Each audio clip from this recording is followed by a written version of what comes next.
when you have a We just got back from Brad, you know. Hey, Harry, are you on with us? Yep. Yes, I am. Thanks, Dan. All right, perfect. I just wanted to make sure. All right. I now call this Committee of the Whole of the Davenport Community School District Board of Directors to order. Would everyone please rise for the Pledge of Allegiance? I pledge allegiance to the flag of the United States of America, and to the republic for which it stands, one nation, under God, indivisible, with liberty and justice for all. All right, thank you. First item is ISB board training, so I am going to turn it over to Luann, and Harry is virtually, so I'm going to turn it over to Luann. Floor is yours. Woohoo! Thank you so much, everyone. It's an honor to be here. Harry, and you're there, right? I am. Thank you. Oh my gosh, the voice speaks. Is it possible to see Harry by any chance? Thank you. So Harry, we're going to get you on screen so people can see you too. Thank you so much for having Harry and I back here with you. It's an honor to be here with you. Karen, I think are you Karen? Yeah, Karen Hello. G. It's nice to meet you. I called you as part of our new board member welcome. So you'll have a moment to see Harry and meet our colleague who's joining us virtually because he decided to retire and move to Minnesota and go frolic with his family up there. So glad to have you here, Harry. I'm going to just quickly set the stage, and then we're going to dig in because we have an ambitious working agenda. And then, do you have additional business after that as well? No. No? Oh, after this meeting? Yeah. Yeah, we have 3 things on the agenda. Yep. Not after this meeting. Right. Yeah. This is our meeting. We don't have a closed session. I'm sorry. I just meant the workshop. After the Oh, workshop, yes, you've got we other do. business. Yeah, we have other items on our agenda. Okay, Yes, so we do. we'll just dig right in. That's So next week. Where we I'm go. sorry to be confusing. So I'm just going to set the stage for this evening. Over the last, gosh, I think I started working with you a couple of years ago after the last election. And think about all the work that you've done and how far you've come and the progress that you've seen in terms of how you've come together collectively and developed some effective governance practices. And we're really so proud of that work that you've done and proud to be part of it with you. As part of that work, we've seen evidence of progress, and we know you have. We've seen it in your board reflections. We see you working cohesively together, and I might add, really excited that you were honored recently at our convention for your Better Boardsmanship Team Award. That's awesome.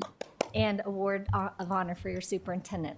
All to say, thank you for your commitment to learning. Research tells us that learning together at the board table is one of the traits of highly effective school boards whose work is related to significant changes in student learning. So thank you for that. As part of that work over the last 1.5 to 2 years, you've dug into and have really developed some effective governance and leadership practices that you've put into your work. And alongside that, we've helped you develop some foundational tools that we're going to go back, review, and do some activities around.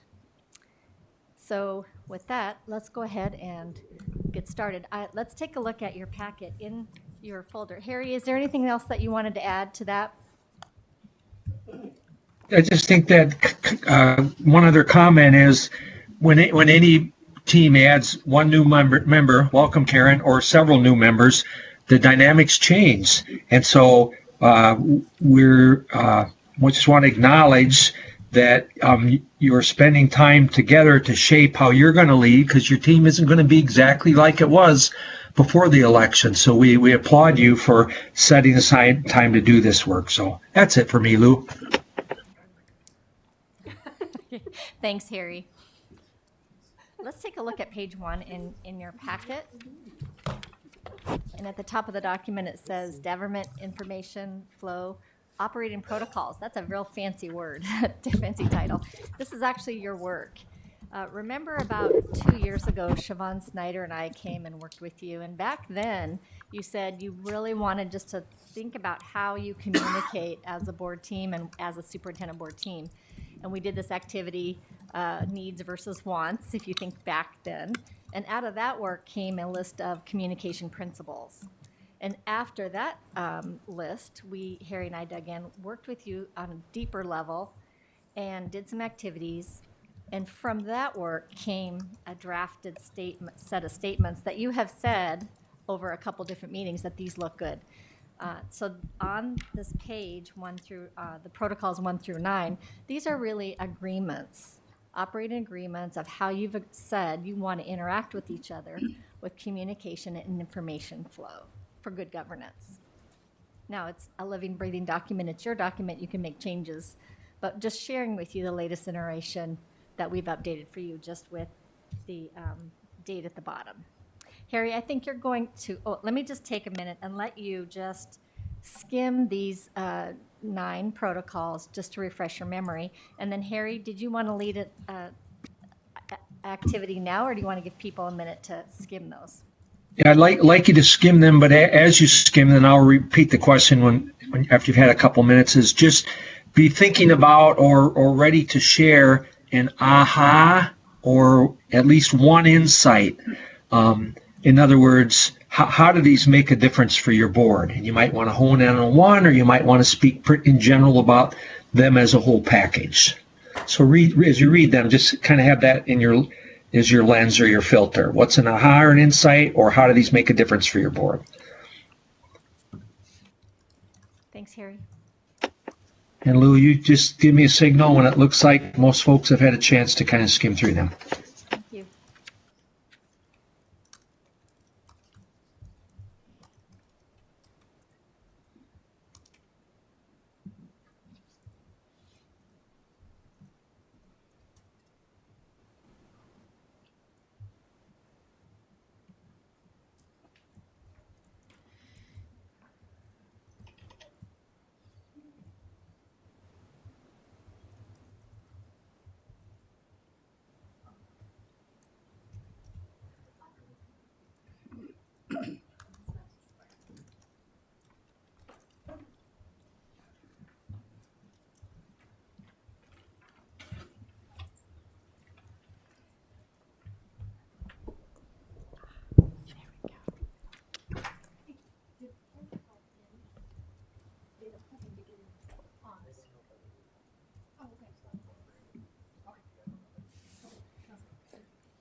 Okay, Harry, it looks like everybody has had time to think and reflect.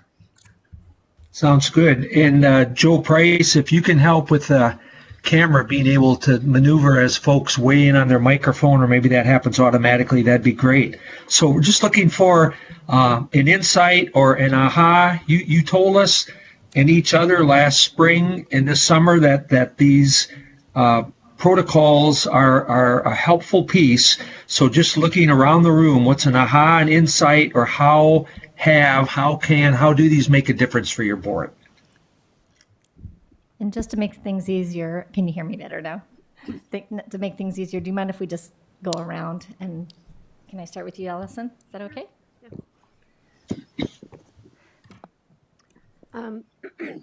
So sort of the first thing that I noticed was about board requests, where in the past, when I first started on the board requests were sort of, some of them were answered, some of them weren't.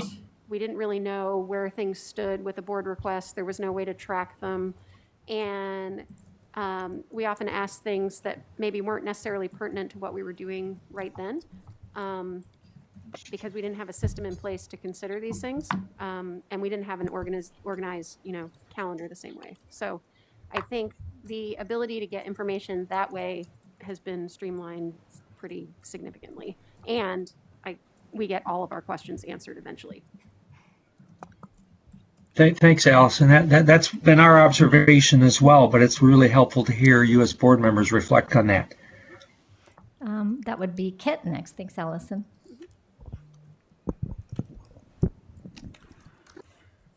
Well, I think one thing that in the last couple of years is the formation of committees. Some of the committees were in place, but maybe not active enough. And so I think the whole committee format has been helpful. And one thing that Harry has hammered home time and time again is that the committees are there to serve the board. And so there has to be, as it's stated here, two-way communication.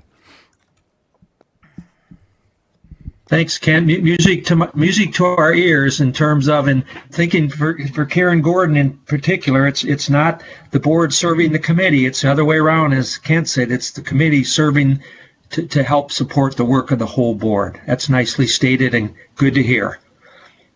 So Karen, as a new board member, this is brand new to you. What is an insight that you can share? One thing that I've found helpful is the Superintendent Friday updates. The emails coming from TJ are nice to know what's going on throughout the week with him. It helps knowing that there's transparency and that we have an insight to how he spends his time. Harry, any comments? No, I'll try not to comment after each one here. So self-control here. Self-control. You just jump in when you're ready. TJ? I didn't think I was going to get to play. Oh. So- We can come back to you if you'd like. No, I can speak about any one of these. I think that the board request has been way better streamlined as I look back over the last 4 years. They're directly connected to an issue that we're talking about, something coming up, and they're improving. And I think Brenda's done an excellent job of collecting them and sharing with the updates with where they are. And I think that's been very transparent. Well done, Brenda. That's been an intentional act of you all to make that streamlined. And that's one of the things that we're talking about of evidence of progress. Thank you. Dan?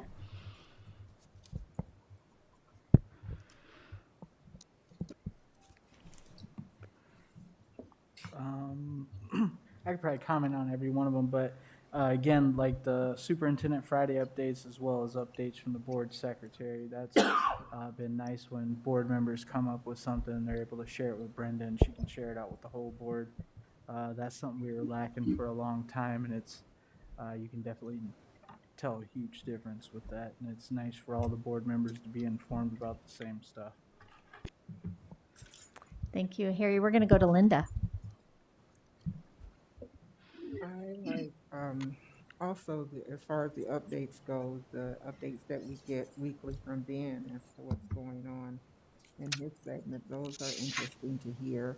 And I like the way, rather than going to various cabinet members or employees for information, that it's kind of been streamlined where it goes immediately to Superintendent Sneckloff, and from there he kind of filters it down to who should receive that information rather than jumping all over the place with questions and he not being aware of it. Thank you, Linda. And Bruce?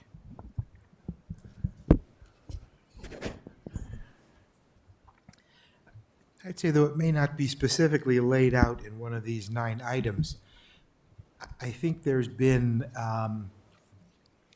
more anticipation of what we're going to do and knowledge of what we're going to do, as opposed to looking at an agenda and saying, what's that about? Where'd that come from? How come we have to vote on this now? We haven't even talked about it. And I think that comes from establishing that long-range calendar that we talked about, where it's not like all of a sudden somebody comes to the board president, the superintendent, and says, "Oh, you got to vote on this tomorrow because this is due next Tuesday."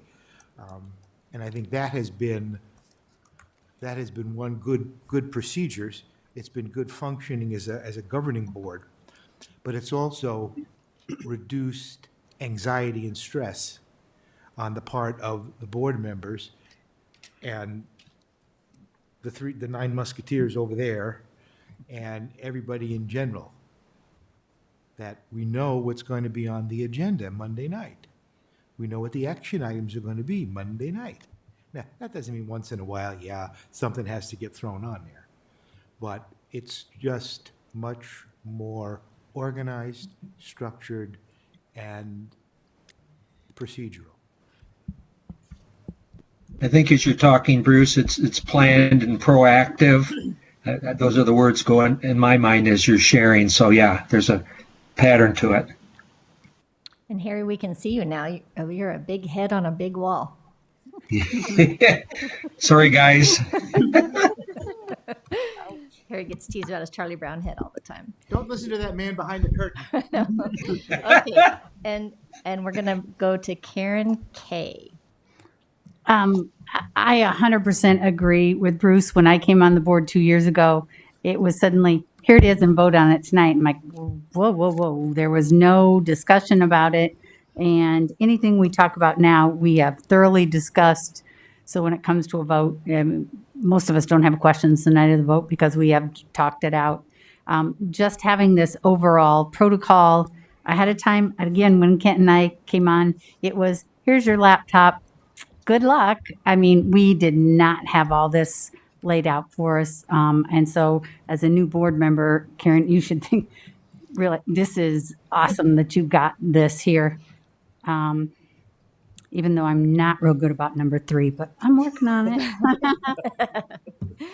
Harry, any final comments? Well, just one other thought, and that is thanks Karen K for bringing Karen G into this, because the protocols and information like that. I mean, tonight's session has really been planned with heavy input from the board and board leadership. Your board colleagues, Karen Gordon, started last spring in building a list and identifying what needed to be part of a meaningful onboarding for whoever would be elected this fall and in the future. And so you see that play out tonight. So if you would turn to page 3 in your materials, this is just a snapshot. I believe Brenda had sent this to you. This is one slide, slide 5, from a full set of PowerPoint slides that your board president, vice president, and superintendent worked from for their initial onboarding with Karen Gordon after she was elected. And I want a couple comments about the information on here. We're going to go likely deeper, Karen Gordon, than maybe you were able to do, and maybe not. You'll let us know in a bit when you worked with the board leadership and superintendent. And for the rest of the board, we'll spend more time in that third area, communication, several pieces underneath it.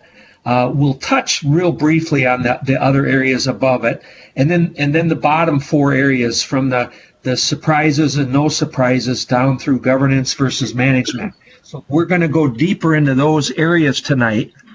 And one of the things that was again encouraging to Luann and me in getting ready for tonight is we're going to work from 3 or 4 tools like the protocols, because those are ongoing tools you've been using and have emerged from your work the last year and a half or 2 years. So in other words, this whole board development tonight is framed at not only what's good for new board members, but what's beneficial for the whole board to review. And it's in the context of tools that have emerged and you've been using along the way as a whole board team. So with that, Lou's going to have us take a look and reflect on a little more deeply on these protocols and some effective practices. So thanks, Lou. Thanks, Harry. So on this page 3, this slide came out of the PowerPoint as part of Karen G's onboarding, which was, I think, in November or early December that you worked with. So here are some of the topics, as Harry said, focused on good governance and effective practices. And we pulled those and put them on page, if you turn to the next page, please, page 5, and we added one. These are not an exhaustive list of best practices, but they were identified as important to talk about. So we're going to take a look at these and then map them to your protocols to affirm how your protocols are founded in effective governance. So would you just look through these list of sample effective leadership practices for a moment, A through H, just skim those real quickly on page 5, please.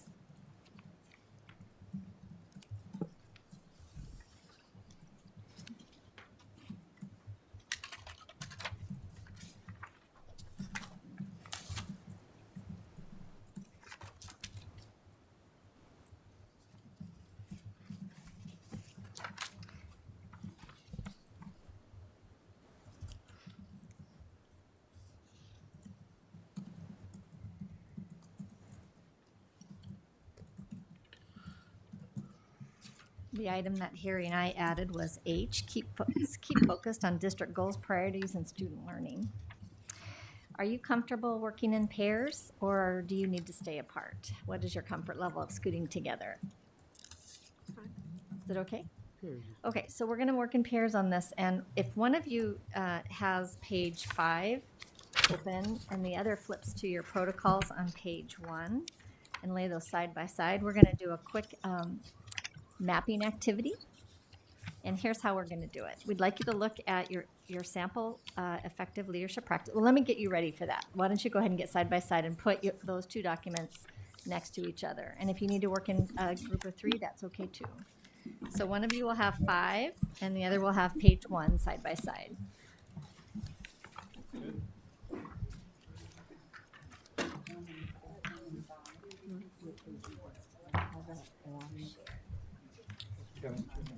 Okay. So Harry and I did this as practice, and this is what we did. So if you take the first effective leadership practice A, which is, we talk about this all the time with boards, information for one is information for all. And you talked about that earlier in your protocols. Which of the protocols do you see that directly aligns with? And when we're doing this, we're saying really obvious, because you could do a stretch with all of these probably, and a lot of these will be information for one is information for all. But which do you see really rise up and match? Well, Harry and I said A matches 1. Information for one, information for all matches 1 planned agenda topics based on board information needs and anticipated questions. Do you see why we picked that? Okay. Because we want board agenda items to be focused on board member needs, information for all. So we said A goes with 1. And then we said, well, if we look at protocol 2, board committees, look at that second bullet. You talked about this earlier when you were looking at the protocols, that there's two-way communication, that the information is for everyone, not just those on the committee members, and that you work really hard. So we said A also fits with protocol 2. Do you see any other protocols that A lines up with? Anything else that jumps out at you?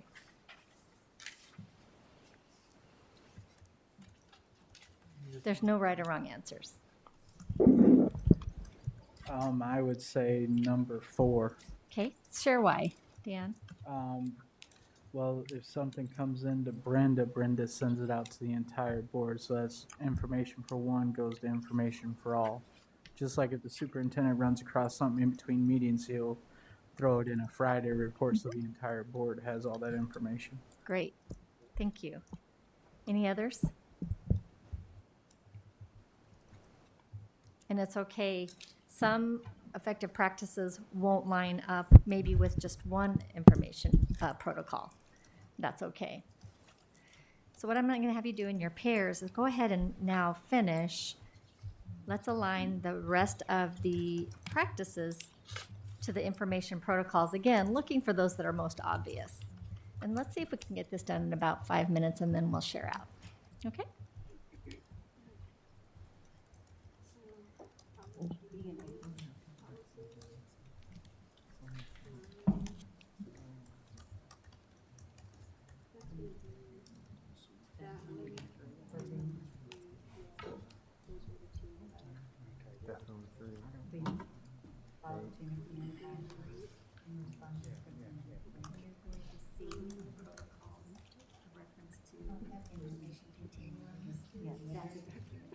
Oh, good. I had a question mark there. I was like, I don't know what that means. Okay, thank you. Okay, so avoid surprises at the board meeting.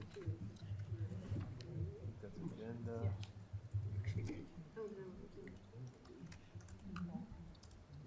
Three.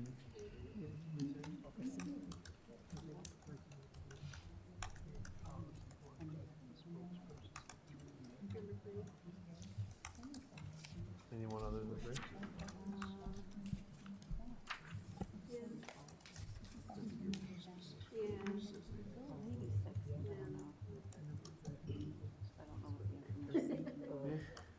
You can put it on on board information needs and anticipated questions. Yeah, That's a good one too. So one, yeah. support the will of the board.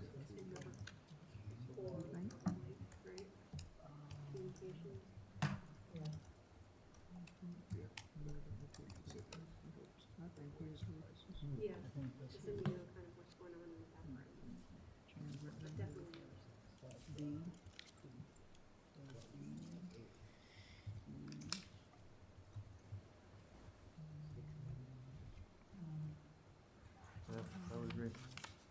Stay focused on agenda items.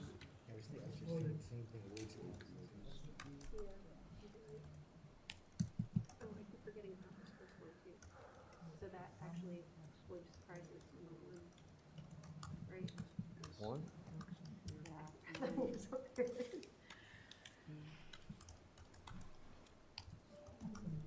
So, yeah, I agree, the committees, consistent with their, Policy and procedures probably is coming up, some of the eight.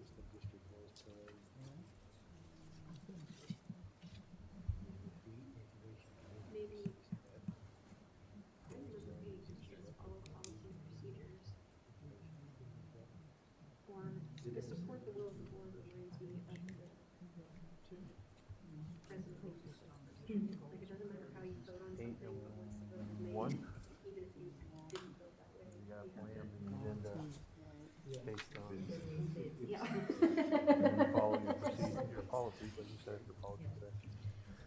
Follow policies and procedures when in it, that's kind of interacting with the community.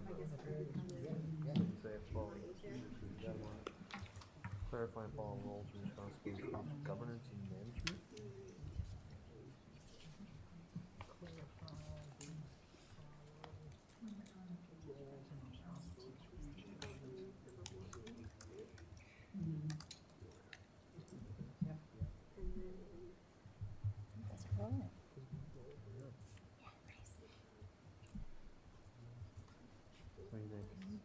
What do you think?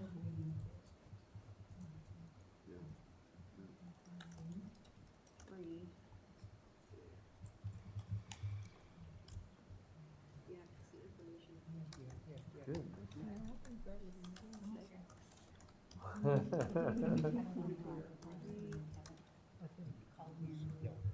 Four.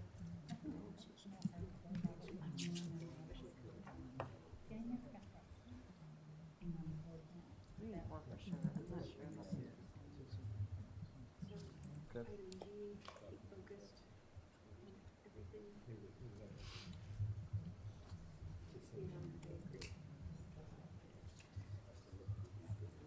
Yeah, I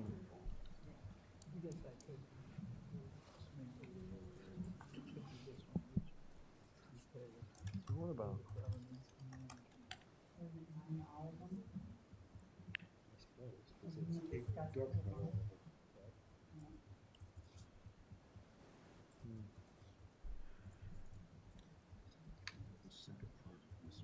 Yeah. Or provide time for superintendent board to express for requests and See if you can get done in another minute or two. interacting, you know, discuss the protocol structure. It's almost like we need another one. That's about. Is there a chain of command? number eight, kind of.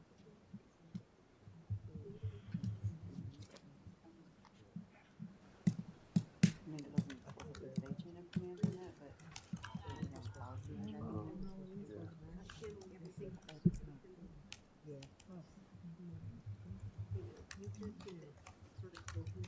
Keep focus on district goals, priorities, and student learning.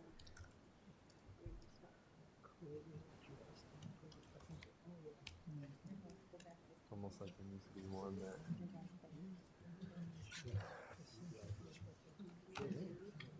Communication.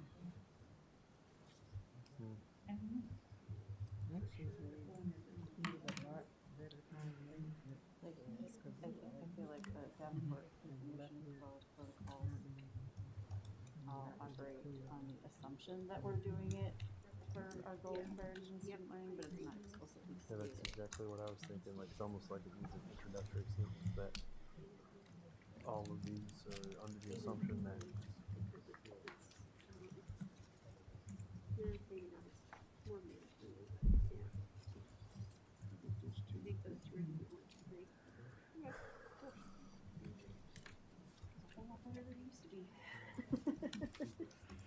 I think, Harry, it looks like everybody's about finished with this part. If we look at the discussion questions, it says, which of these effective practices are clearly addressed in your protocols? What's an insight that you noticed as you did this mapping activity in terms of the effective practices and how they align to your protocols?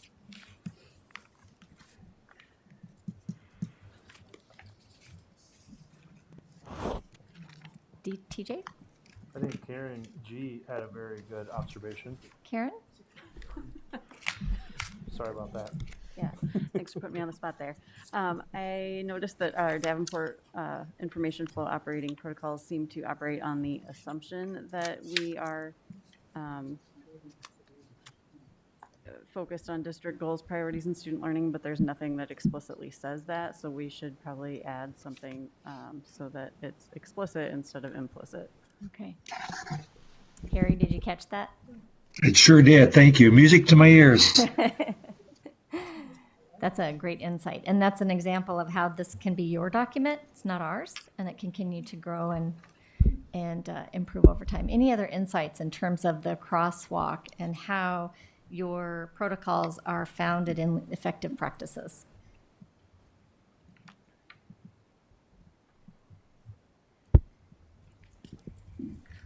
Allison?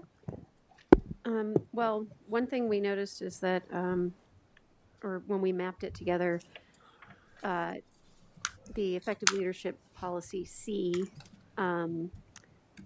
wasn't really addressed exactly. I think we said number 3 was the most closely aligned with that, but it wasn't, clearly laid out. So we made the assumption that, that's whatever the outcome of a vote is, everybody supports it, no matter how they voted individually, right? And then you let the board president share that information. And you're talking about then E, supporting the will of the board, and then C, Yeah. too? Yeah. And we also. Sorry, mostly C. C, okay. And you're right, that one was a little bit of a stretch. And did anybody else have a different place that they put C? That the board president? We put that on number 8. Number 8, can you talk about why you put it there? Because that's actually one of our policies, that the board president is the spokesman for the board when interacting with the community and staff regarding concerns and questions or needs. I think it almost even spells it out like that in the policy. I don't know it word for word, but I think it just says the board president's the spokesperson.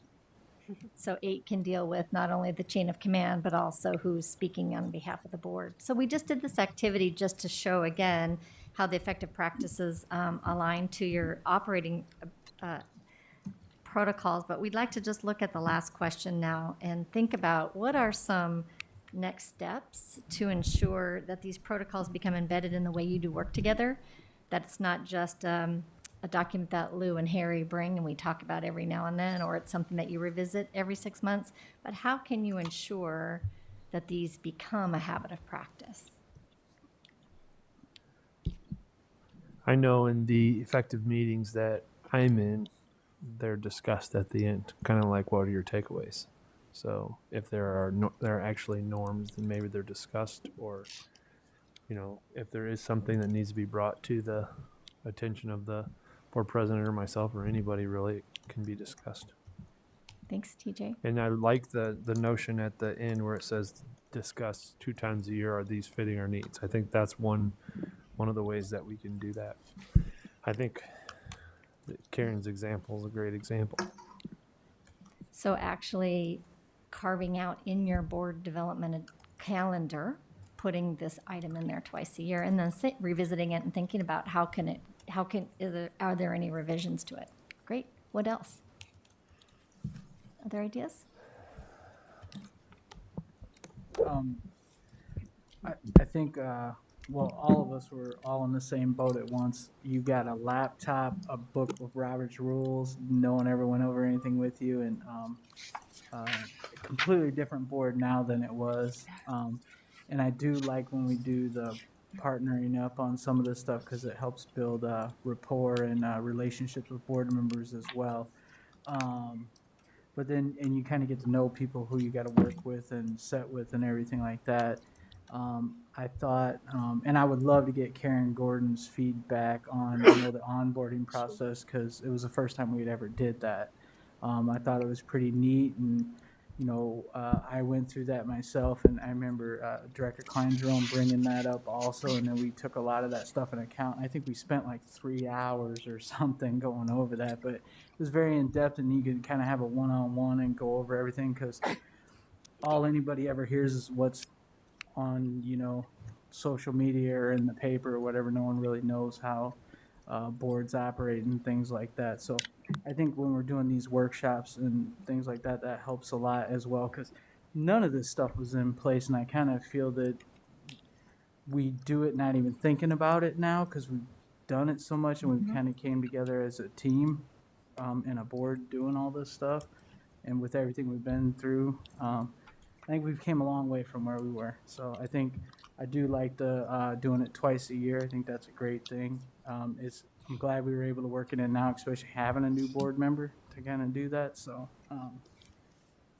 but I will pass the mic to someone else. I've already talked too much. Anyone else before I turn it back over to Harry? Allison? I was just going to say, following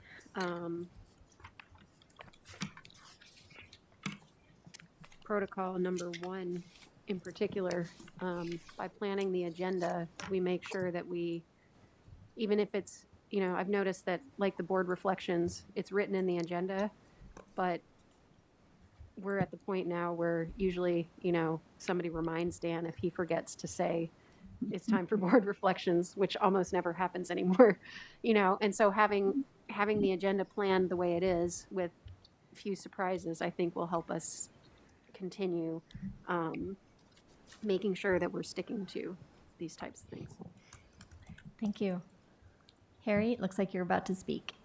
Sounds good. I was going to say, and Allison, I think that's such an important piece, a good reminder to all 8 of you, 7 board members and your superintendent, that while the board president and vice president have some specific roles, it really is, it's going to help you function well, and it's a responsibility of the whole board to help these embedded steps or practices or habits to ensure that if we miss a piece, that somebody's saying, hey, what about this? And keep coming back to it. And it's a very good sign. We'll look for opportunities to reinforce with the Department of Ed how these truly have become or are becoming habits for your board team. And they're not just things pulled out of the sky. They're based on what's known that are effective practices. So cool.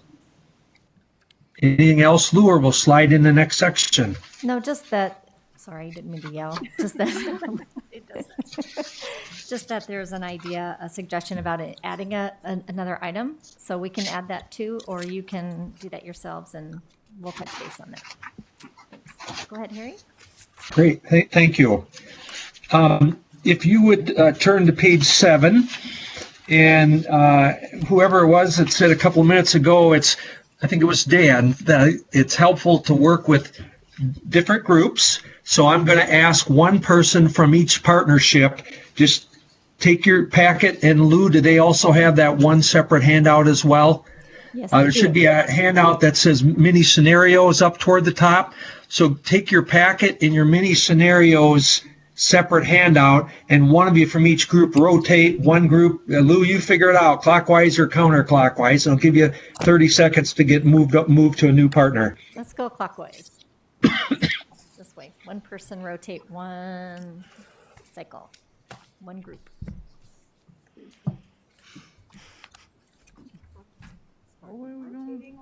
Yep, one person just go to the next. So you would go there. Yep. So Karen or Bruce, one of you would come over here. Bruce, never mind. There you go, Karen. Or just find somebody new, whatever's easiest. There you go. All right, we got it. There's the advantage of having Lou there in person in the room. Okay, so How to behave I'm going to ask you to just take 1 minute. And Kent, you reinforced this earlier on this evening about the effectiveness of committee work. And this is the first page of a 3-page tool that emerged last year, and you practiced and kind of worked your way into it. And this page was dedicated to, as it says, how do you maximize the whole board and board committee communication. So I'm going to ask you to take about 2 minutes and just skim this page. And you don't have to answer the questions at the bottom. Those are a guide, but they're part of the tool. And just when you skim it, have something in mind that is a key element for your team to follow and what helps make your committee structure work well. So skim it individually, and then after you've skimmed it and identified an element, then talk with your partner, please.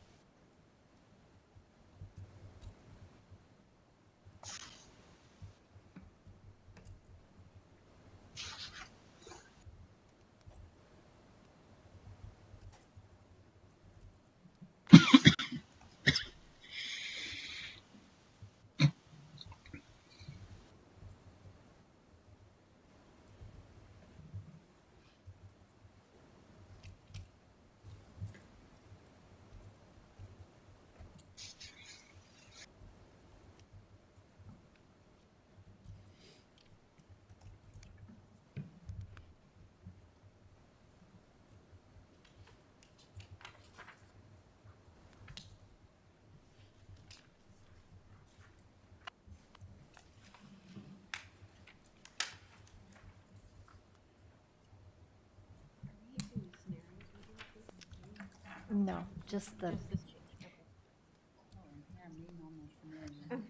You're just looking at the whole board communication framework first page, not the scenarios yet. Correct. And then just go ahead and talk with your partner now. What's one key idea or element or thought that emerges from this page that's really essential? What have you found works well or is needed, and why? Go ahead and talk with your partner, please.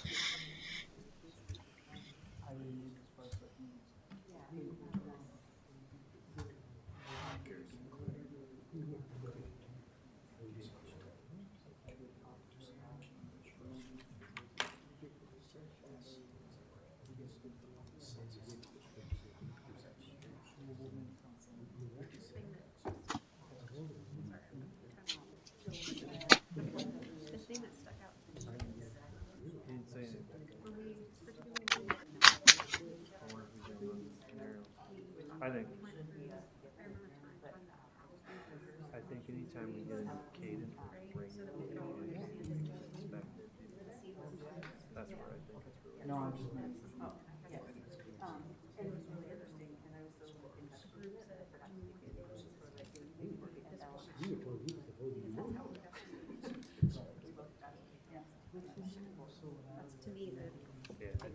and it shows the previous 3 years, you know. There's a COVID year. It's all gummed up, but you can see. And I know we talked about it. And utilize the format that board members. We've done it now for other things too. So that format, but I think that.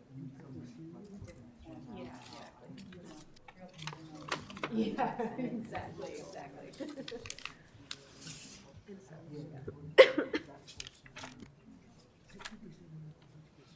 Okay, I would just ask a couple of small groups to share an insight. What makes this process, your committee structure, work? What's important to keep in mind that's important for, and why? I'm going to ask Help me. Allison to start. Thank you. Because I was eavesdropping and heard a good one, and then there might be Perfect. another one too. So we kind of noticed the one that says how the team wants the information provided, and we haven't necessarily done this, well, we have done it with our committees, particularly the finance committee, actually. The first time I saw sort of the question of how the team wants the information provided was when we were going over the citations from the state, and we discussed a number of ways to get the information that we would be able to understand and explain it. And so we've kind of gone through that in in a little bit of our committee work as well, but we continue to do that with all of the information that's presented to us. Thanks. And that is one of those, just with the jog or question like that, it's intended to help you become as proactive as you can. Someone else, Lou? Linda, thank you. We selected the finance committee as well, because in the past, we were given numbers and we didn't necessarily know what the numbers were on spreadsheets. And then when Gary came and broke it all down, we understood it in the professional version. And then we got a couple of our board members on the finance committee, and we got it kind of in layman's terms where it all just pretty much pulled together and we're clear on it. And now it's not something that we really worry about because it's explained in a manner that we all understand it. Harry, I'm thinking about our colleague that retired not that long ago who used to say that information is food for the board. And that's what I'm hearing here. Yes, yeah, absolutely. Okay, anyone else, or else, Lou, if not, we're going to slide on and maybe have a little bit of fun with these mini scenarios in a minute. Anybody else have something that they wanted to share? No, let's keep going. Dan? I didn't even get a chance to really look because I was looking at the scenarios. I didn't pay attention. One of the big things, like with the committee work, the committee dives deeper into everything and then they bring it back to the board and kind of give a synopsis of what they went over. Because if we had an in-depth finance committee one or a policy one, that'd probably make our board meeting like 4 hours just with that stuff. It's a lot of stuff there. So I think your finance committee meetings go like 2 or 3 hours, and I know our policy meetings go a while too. So, yeah. Thank you. And one of those big challenges or opportunities, depending how you look at it, for boards that are able, and soups that are able to get into a groove, a routine with committees, is ensuring that information finds its way back regularly to the whole board. And I'm hearing that from you some tonight as you're sharing, and for your whole board to know that Board President Gosa and Vice President Hayes and Superintendent Schneckloff and Luann and I, we do a debrief each month. And again, your board leadership and superintendent are, like you as a board, receptive to coaching and ideas, and they're continuing to refine actions they're taking to help make the most of communication flowing. So it's good to hear that. Anyone else, Lou, or now we'll move to the scenarios? I think we can move on, Harry. Thanks. You bet. Then I'm going to ask you to turn to page 2 of the scenarios for a minute. And there's some questions at the bottom, or some, not questions, but some factors or considerations. And bear with me about 2 minutes to share some examples of maybe bring these more to life. Then we'll ask you to read some of the scenarios.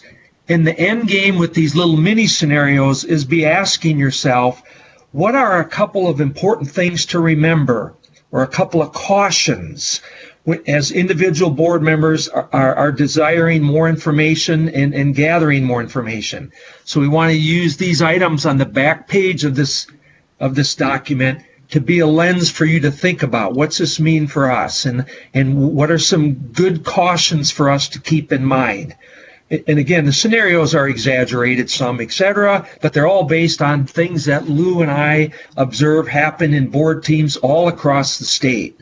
And so these considerations, the first one, what do we mean? What do Lou and I mean by mixed messages about roles? What I'm driving at here is you'll be reading about Harry Hopeful or Lou Lerner. Yes, the names are there intentionally. And things for us to keep in mind, or asking you to think about that. So if Harry Hopeful is out gathering information, want you to think about what's the impact on groups or buildings or whatever when I, as a board member, am out gathering information. Sometimes what we see happen across the state is staff members wonder, gee, I wonder why the board member's asking me those questions. I thought that's usually the superintendent's, or it might be our principal's role, or it might be the special ed director or the director of transportation or whatever. So sometimes there's mixed messages about why is the board asking these questions. Another thing that can pop up, mixed messages sometimes, staff or community. A parent may find themselves thinking, well, if I want X to get done, I'll just go to board member Harry. And that's how I get attention to it. So those are a couple of examples about mixed messages. Let's slide to the next one. And some of these kind of overlap with each other. They're not like in silos, but unintended impressions. We see in here staff members in particular that may be uncomfortable responding to a board question unless maybe it's a board member they have some relationship with. But at the same time, staff members will answer questions because they certainly don't want to be perceived as uncooperative. Here's another example under the unintended impressions. We've seen districts across the state where the board sets budget parameters and then administration or maybe a board subcommittee goes to work on starting to build the first run of a budget based on those parameters the board set. Let's say the board has said protect literacy and protect our effort in your district around bullying prevention. So then the administration starts, or a board committee starts building a budget in line with that. And then as individual board members are out interacting or seeking information or perceptions from community, the people who are giving them input may get the impression that the board member is going to protect their area. And that becomes a challenge. And the board has set parameters, and now individuals think based on those conversations, my area is safe. It's going to be protected. We've talked earlier tonight about access to info for one is info for all.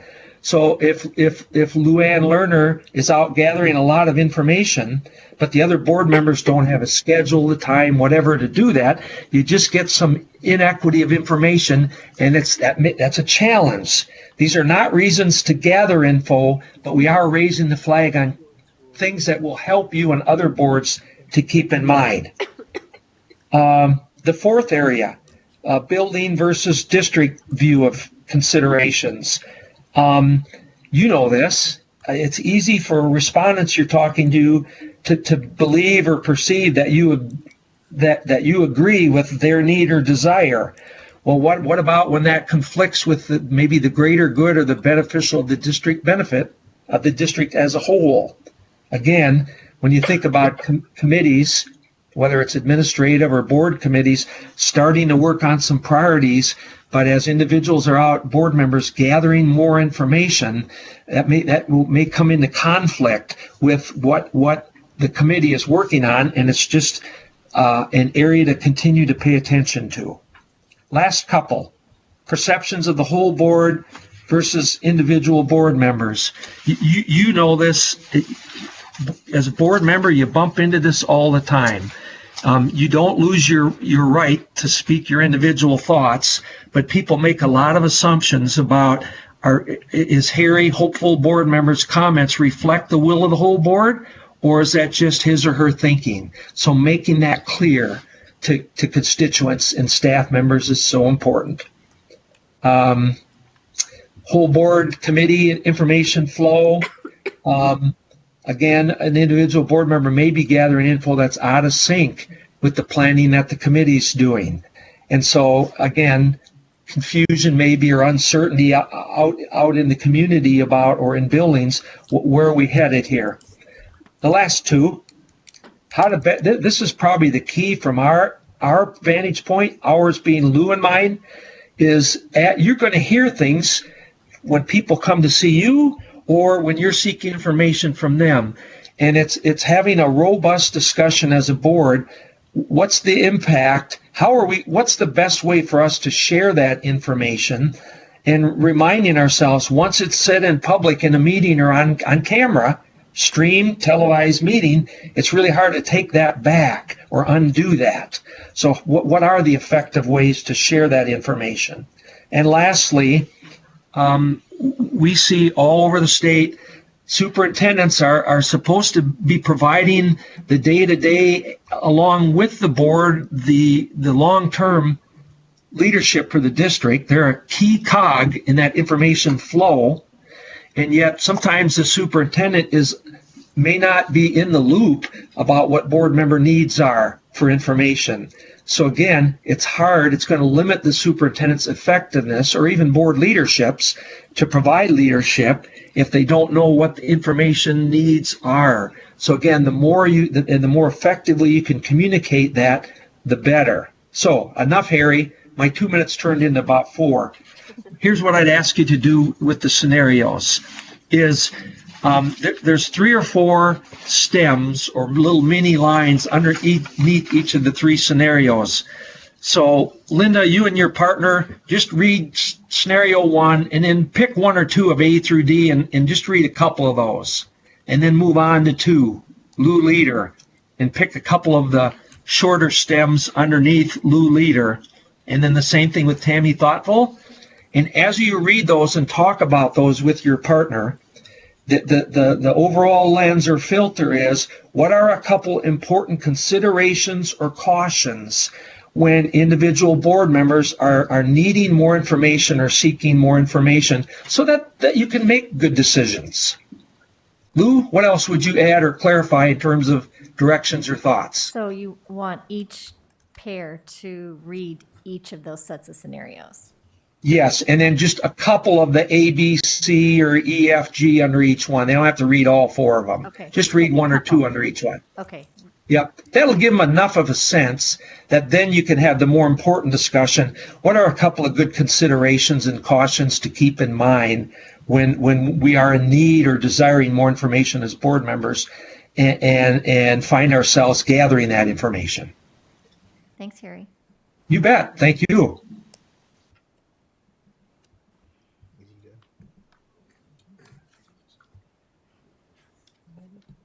Go ahead. Question? Yep. Okay. We're good, Harry. That sounds good. And again, big backdrop, we're not poo-pooing doing this, but we're saying there are some very real cautions and considerations that come with it. That's all.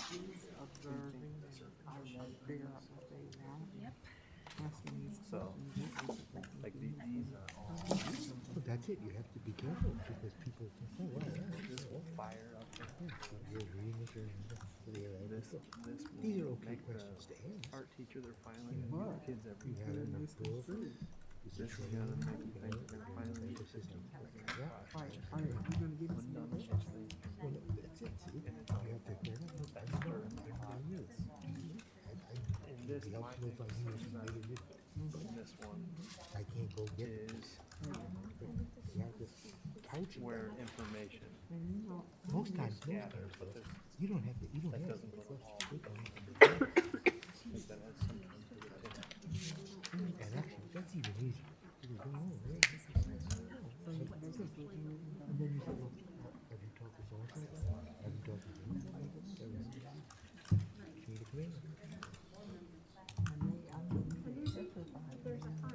these questions.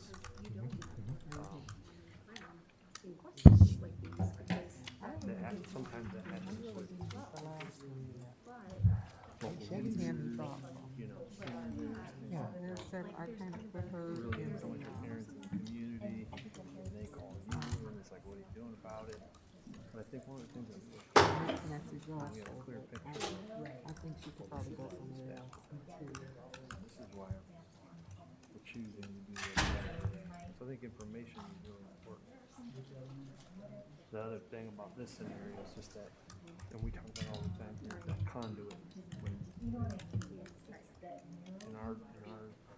there was a void in our district for a long time where our principal didn't know who to tell. That's pretty cool. Yeah, 'cause she's hitting this maintenance thing at 2 different levels. That's, And I think we're heading back in that Mixed direction. message, unintended and funny.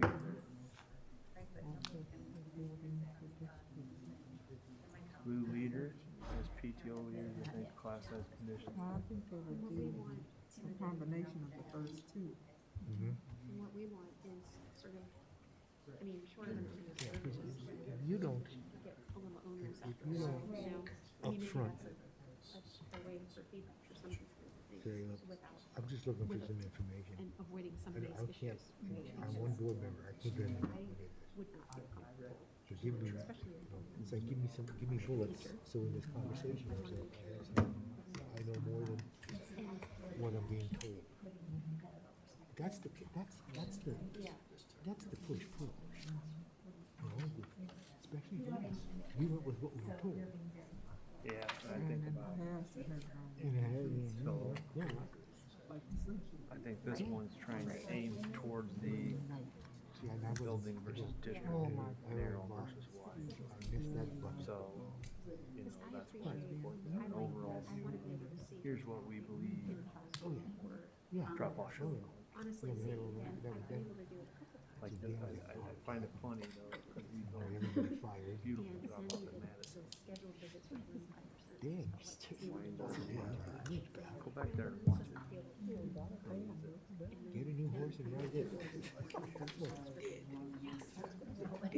And then he and I happened to be in the same business. And that was a little less busy. It was just the two of us in the room sitting in one of the audience. But still, you know that the teachers, and they answered honestly to the questions, but the principal's there, right? And that could potentially be. When I student taught there, I wasn't back there.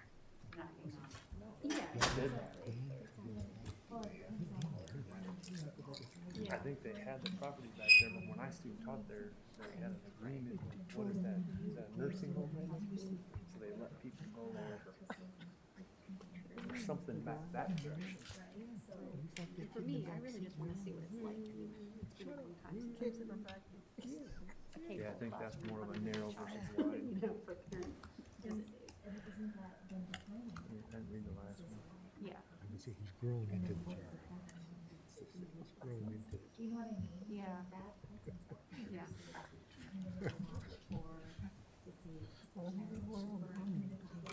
Right, right.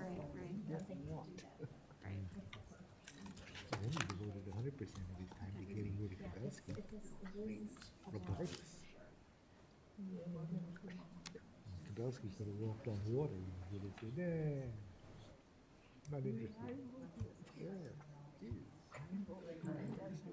Ooh, so that's like the value of the thing. That's kind of like the days. See, I think you could accomplish that by, I want to see surveys from teachers, professionals, Yeah, being observed, yeah. which we got. And now it's at the point where I'm like, whatever, they get me, how they get me, but it's not, it's the same, I don't have the same type of, you know, instructional checking And process, that's a supervision. function of, you know, they say superintendent, but it's really, in our district, it's superintendent. Yeah. So like right here, that's our, you know, our board council, that's not good stuff. So finally, I remember, I said, okay, I'm changing my vote. So I think that's, that notion of, Ralph was in favor of the bus. And he looks at it, I think that also has an impression. years ago, they closed it. Trust. We were here for breakfast, What? now it's time to lunch. And they're still Didn't they not present there. that to you at a board meeting? I don't trust. Somebody's got to Or like for us, bring teachers. Ask the person, can you leave? Yes, I can. As much. But I As it think turned out, sometimes the other guy people, we wanted, and you may wanted be to even, Sioux City. when you were in the classroom, I think Because I didn't sometimes think he people would have feel taken the that job. I think all of these scenarios lend itself to have that, this board member. it's where someone has information. That was the guy from St. Louis. The super. Access for all board members. Yeah. And that's again setting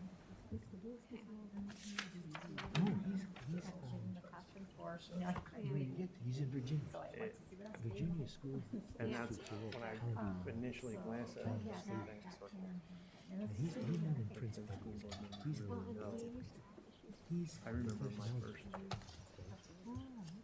he has everywhere I've been, the first time a board member walked in the classroom. yeah, they're probably Or asks you a question. It has a lot of teacher. he didn't actually say it. He did on me. He's getting paid as enough to do that. To do that. I'll never Yeah, yeah. And then every once in a while, somebody okay, are you the angry, angry Annie, because you're just unhappy about this decision? Everybody just assumes we're super Or do you represent, are you a loud one voice, or are you speaking for?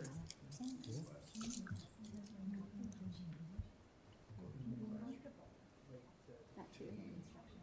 I don't think I'm not sure that he's sold the house yet. Yeah. That's where part of that. The world is ending for us.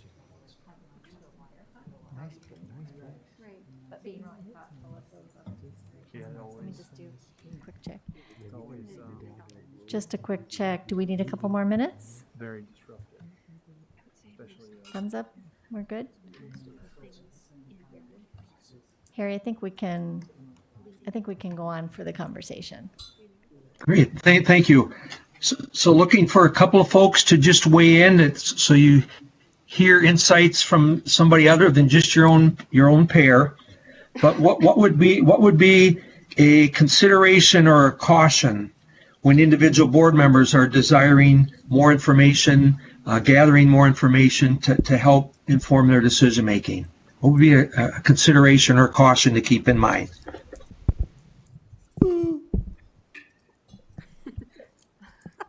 I think Bruce is ready. All righty.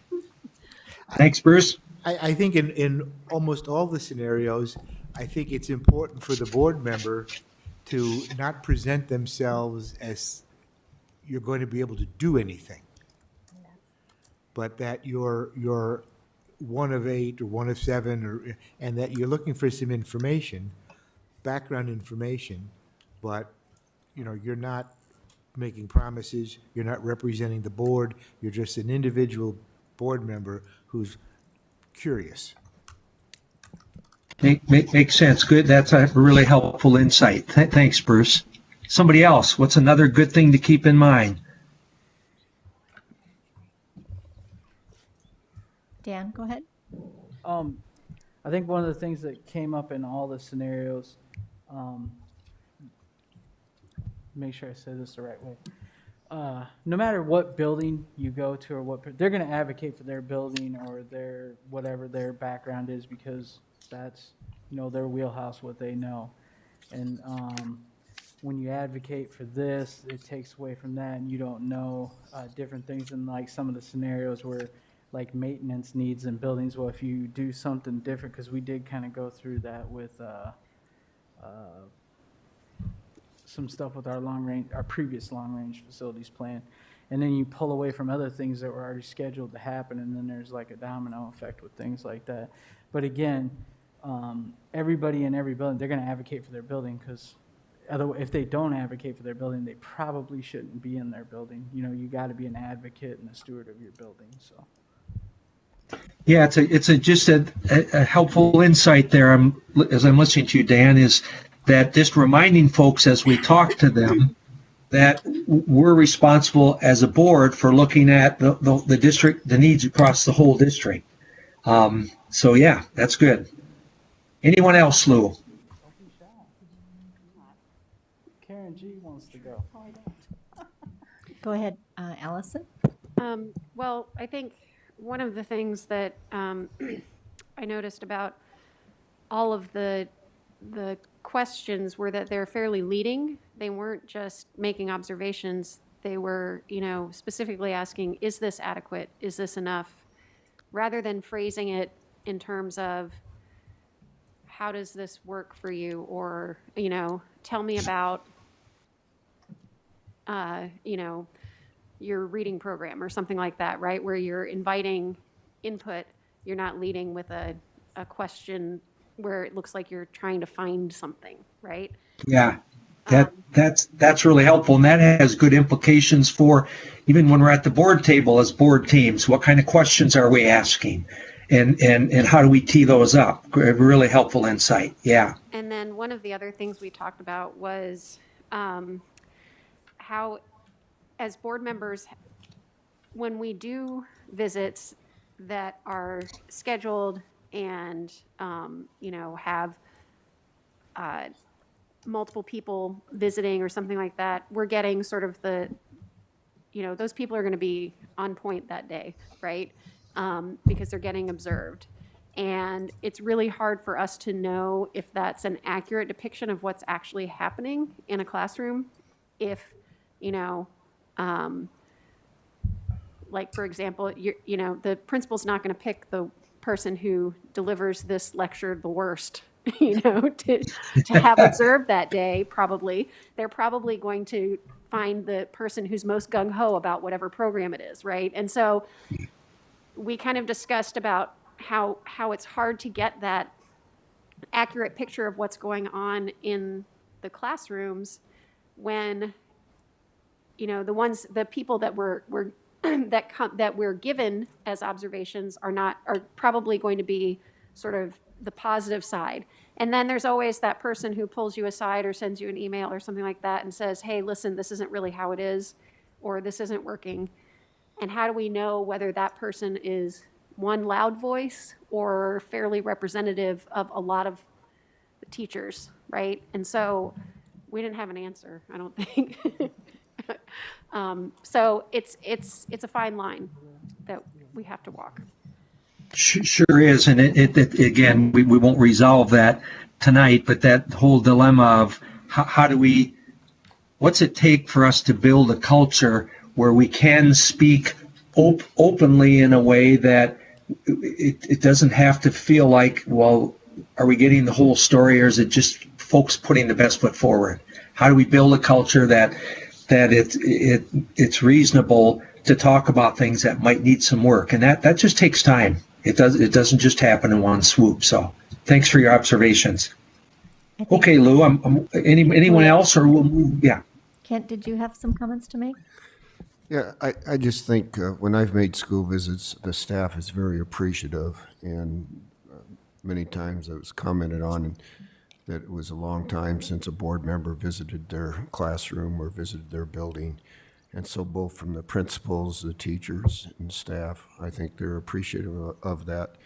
But again, as Allison mentioned, you don't want to ask the leading questions. I think you're just there to gather information. And after I visited all the buildings, I did write a report, and so that the board members saw my comments. So to me, for myself, it was very beneficial. You get a feel for, number one, get a feel for the building. You just see what's going on. And it also is helpful from the standpoint, we're going into long-range facility planning and that sort of thing. And so, some of these buildings, either I had never been in or had been years since I've been in. So I think there's nothing wrong with making those visits. And I think doing it on my own was beneficial from the standpoint, if you have a whole bunch of staff coming in, I think that becomes intimidating. And I think, when you have your visit, everybody's a little bit more open, and I think you get a little better feel. Thanks for your insights there too, Kat. All right, Lou. Anyone else, or again, we put this on there. One of the things that's refreshing in working with your board superintendent team is that you are open to hearing advice and considering things proactively up front. And we use this activity as one more piece to help lay out some considerations so you can think about those proactively as you continue to move forward. Lou, did I interrupt you? Nope, I think we were ready to move forward, Harry. Sounds great. Perhaps if I turn the microphone on, I think we're ready to move forward.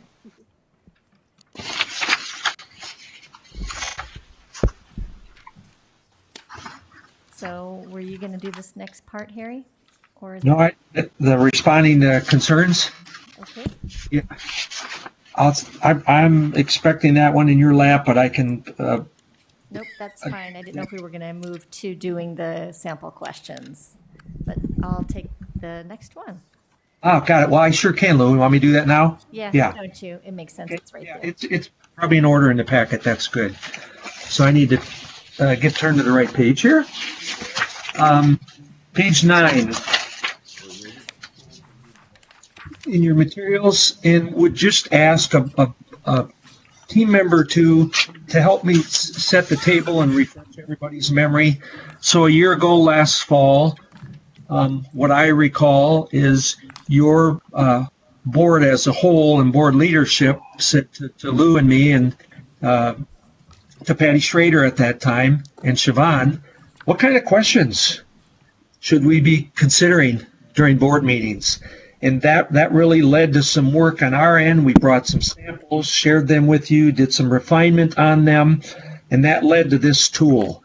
Would a couple of you, for everybody's benefit, but probably particularly for Karen's, and Karen G., this may be the first time you've seen this, I'm not sure, but would a couple of you talk about how have you used these questions and how have they been helpful to you as a board team?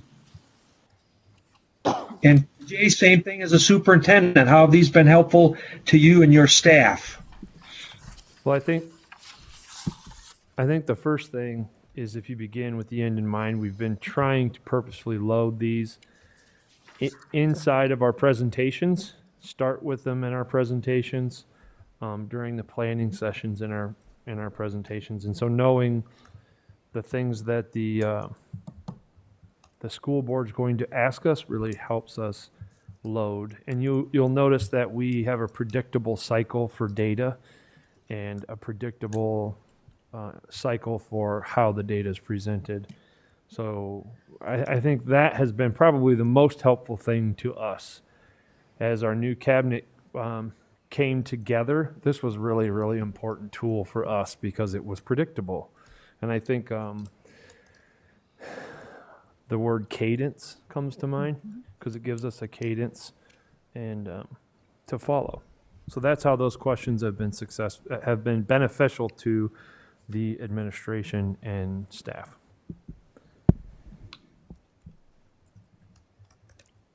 How about board members? How help Karen G.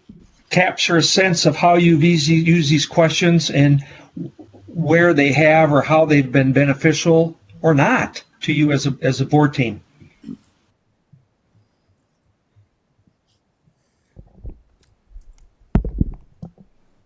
I actually wanted to say that I used to attend board meetings really frequently about 3-4 years ago, and I've noticed the change in using these types of questions to initiate conversation and discussion, and how much clearer the information flow and discussion is because of having these questions. And I know, aside from back when they didn't have that baseline to go off of.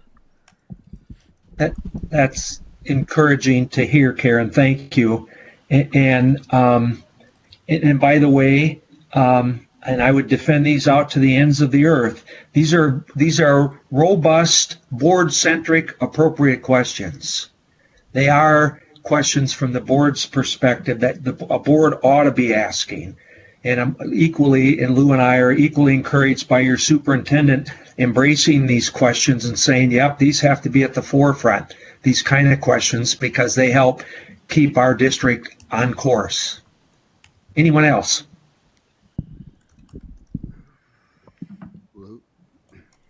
Kent? Harry, I think the questions are very good, but it might be helpful if it was streamlined more. Some of these, I think, are a little bit duplication. Yeah. And I think maybe these could be pared down to maybe 4 or 5 questions, monitoring questions. But that makes good sense, Kent. And again, we felt this was a good time tonight, mid-year here, to kind of revisit these. And I love the increasing sophistication that your board team is using in how you approach your work and what's going to make it more streamlined, more effective, more efficient. So one of the things I would propose, Kent, is in Lou's and my monthly debriefs with board leadership and Superintendent Schneckcloth, we can continue that conversation and do some legwork to bring back to the whole board so that you can weigh in and react to a next step to streamline these. Great suggestion. Likewise, if you felt like there was something missing, you could give us that feedback as well. Absolutely.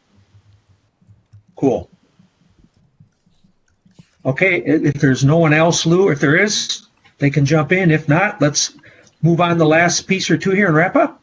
I think President Ngss is going to jump in. All righty. I think I do agree that they could be combined and drop down a few. I think these help keep us on task, and we're able to get the data we need to make the best decision making. Also, I love the fact that now when we get presentations, we get ahead of time, hey, we're going to get this update. And then this didn't necessarily work out, but here's our game plan to fix it. So they already kind of come with that, because before we would just kind of get stuff and that was it, and we might see it maybe next year or so on and so on. But yeah, and I feel like we always come out of these meetings with homework, Linda. They already gave us a homework assignment for the next meeting. It's good.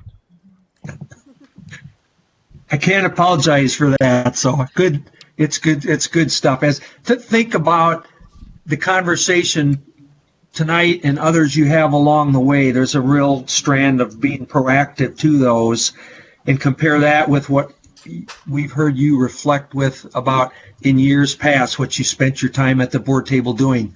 Karen Gordon, your observation that you see these kind of questions and the influence on the board conversation, for a new board member, that's a very astute, and it's a pretty objective view on the transformation or the transition here. Cool. Lou, can I add something, please? Please do. So one of the things that I notice with these questions is if you take a step back and look at how we started using these, all we've showed you as a process, maybe some baseline data, but now we're going to get into the really difficult part, where we're going to start asking, what are the next steps? What will the progress in the future look like? And those are the really tough steps, and that's where we're headed next. When we get our reading scores in February back, when we get our end of the year scores, that's when a wide variety of questions that we'll need to be able to pare down to the important ones. And I will tell you, your leadership team that sits over here, and your principals and your staff that are not in this room, one of the things that lights them up is when they hear, where is it? What essential support is needed from the board superintendent team to help move us forward? When that is heard, that is a resounding show of support. And I get comments about that. Wow, a board member asks, how can we support what you're doing in the classroom or this? And that is really important, paired along with those really difficult questions. What will successful look like, and then how do we support it? And I believe the last time that question was asked, we as a leadership team said, keep bringing data back so we can keep talking about it. Hold us accountable for that. So that's my reflection as I look at these questions. We've looked at initial data that, well, we're going to get some data back that we've actually had students in our rooms full time. And so we're going to start asking some of these really difficult questions. Those are what I see coming in February. Thank you, Lou. Thanks, TJ. And as Harry mentioned before, as you continue to develop that habit of having those difficult conversations where it's safe for people to come and share what's working and what's not working, that's when it's so important for the board superintendent team to be that problem-solving body, so that accountability is not a gotcha, but more problem-solving. We're in this together, and you're doing great, but how can we help? That's so important. Thanks for sharing. Harry, anything else?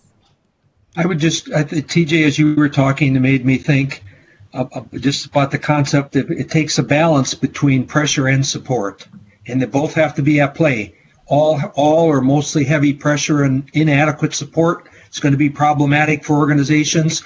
All support and happy talk and no pressure isn't going to help the district move forward as it needs. So it's that combination and the interplay between the two. Yeah. Thank you. In the last few minutes, we just have a couple more things we want to touch on just in terms of reviewing some foundational elements and then doing some onboarding for Karen G.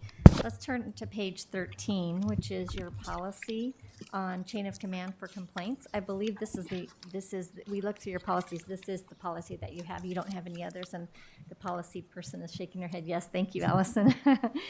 This policy for chain of command and complaints, we wanted to touch on that and your protocol number 8, which you referred to earlier, which is follow policy and procedures when interacting with community and staff members regarding concerns, questions, or needs.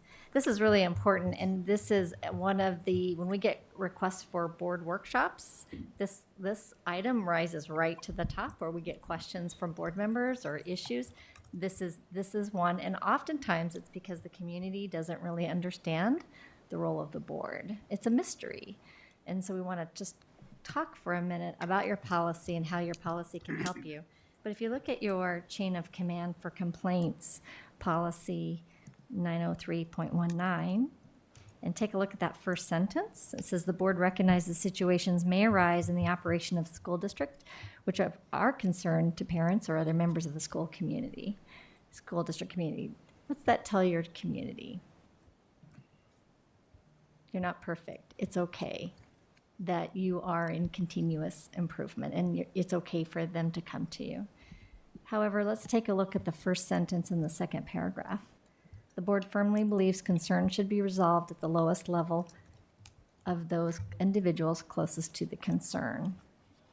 And we like to point out policy to board members to keep in mind that the policy is the voice of the board. But let's talk just for a minute and help Karen and others understand the community, why it's important to follow that chain of command and guide people back to the source closest to the issue. When oftentimes board members, and not just, it's all across the state, you're elected because you are service oriented and you want to help people, but sometimes board members feel compelled to want to fix the issue because they're well intentioned and they want to help, but sometimes inadvertently trying to fix the issue can send some mixed messages or some confusion. So why is it important to send people back through the appropriate channels?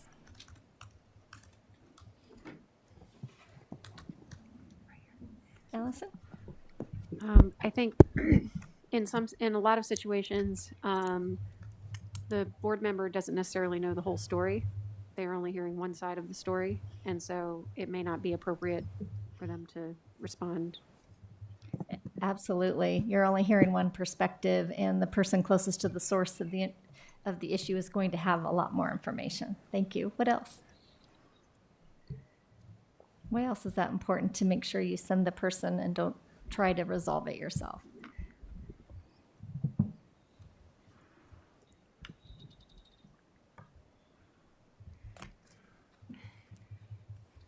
You guys are all the experts. You do this. Bruce? Thank you.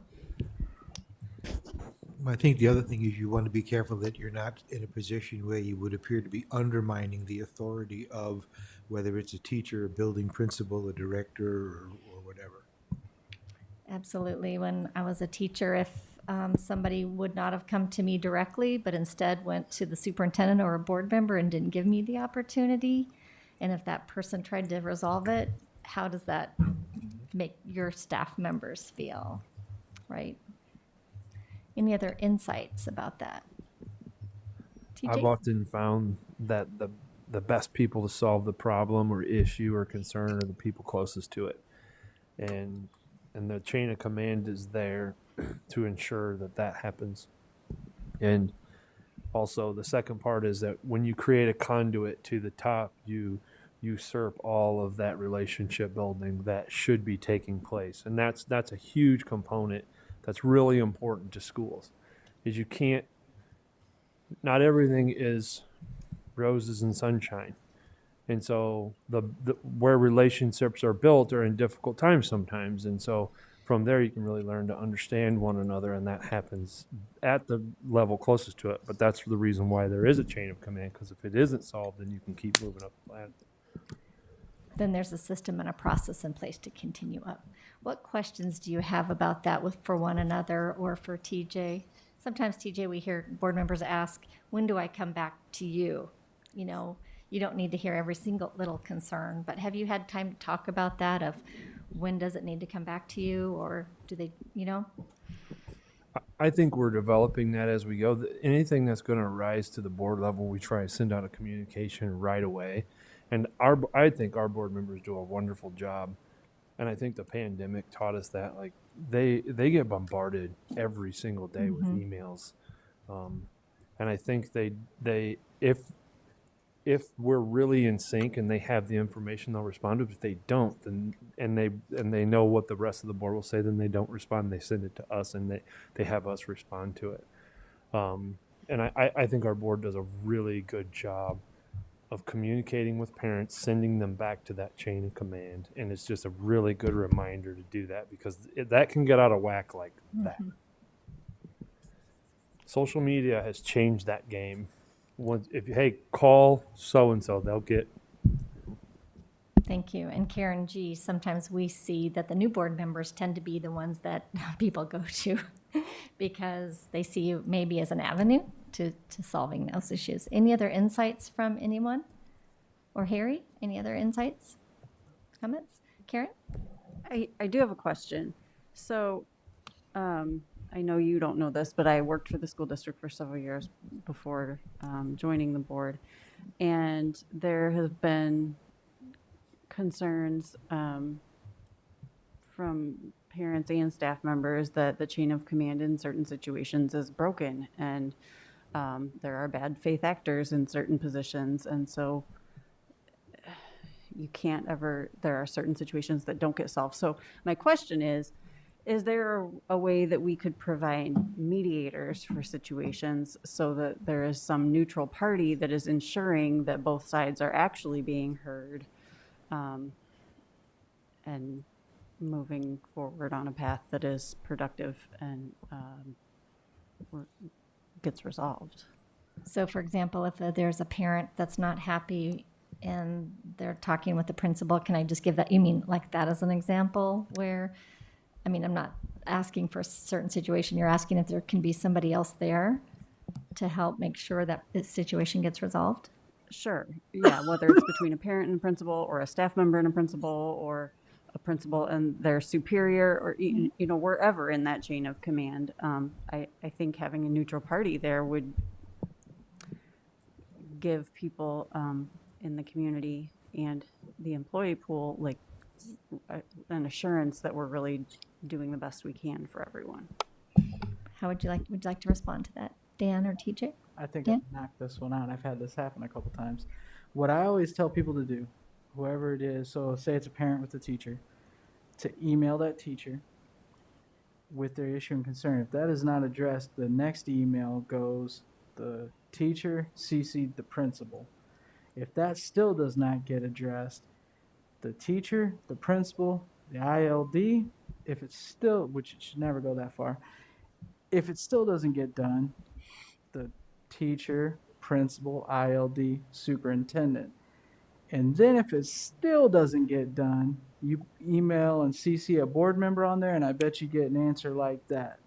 But it should never go to that, because then if you have to go to that next level of command, then they can probably step in and get some mediation and things like that. But that's because most of the time I've been, and we all go out in the community and do things, and people hit you up when you're at the grocery store, the bowling alley, whatever.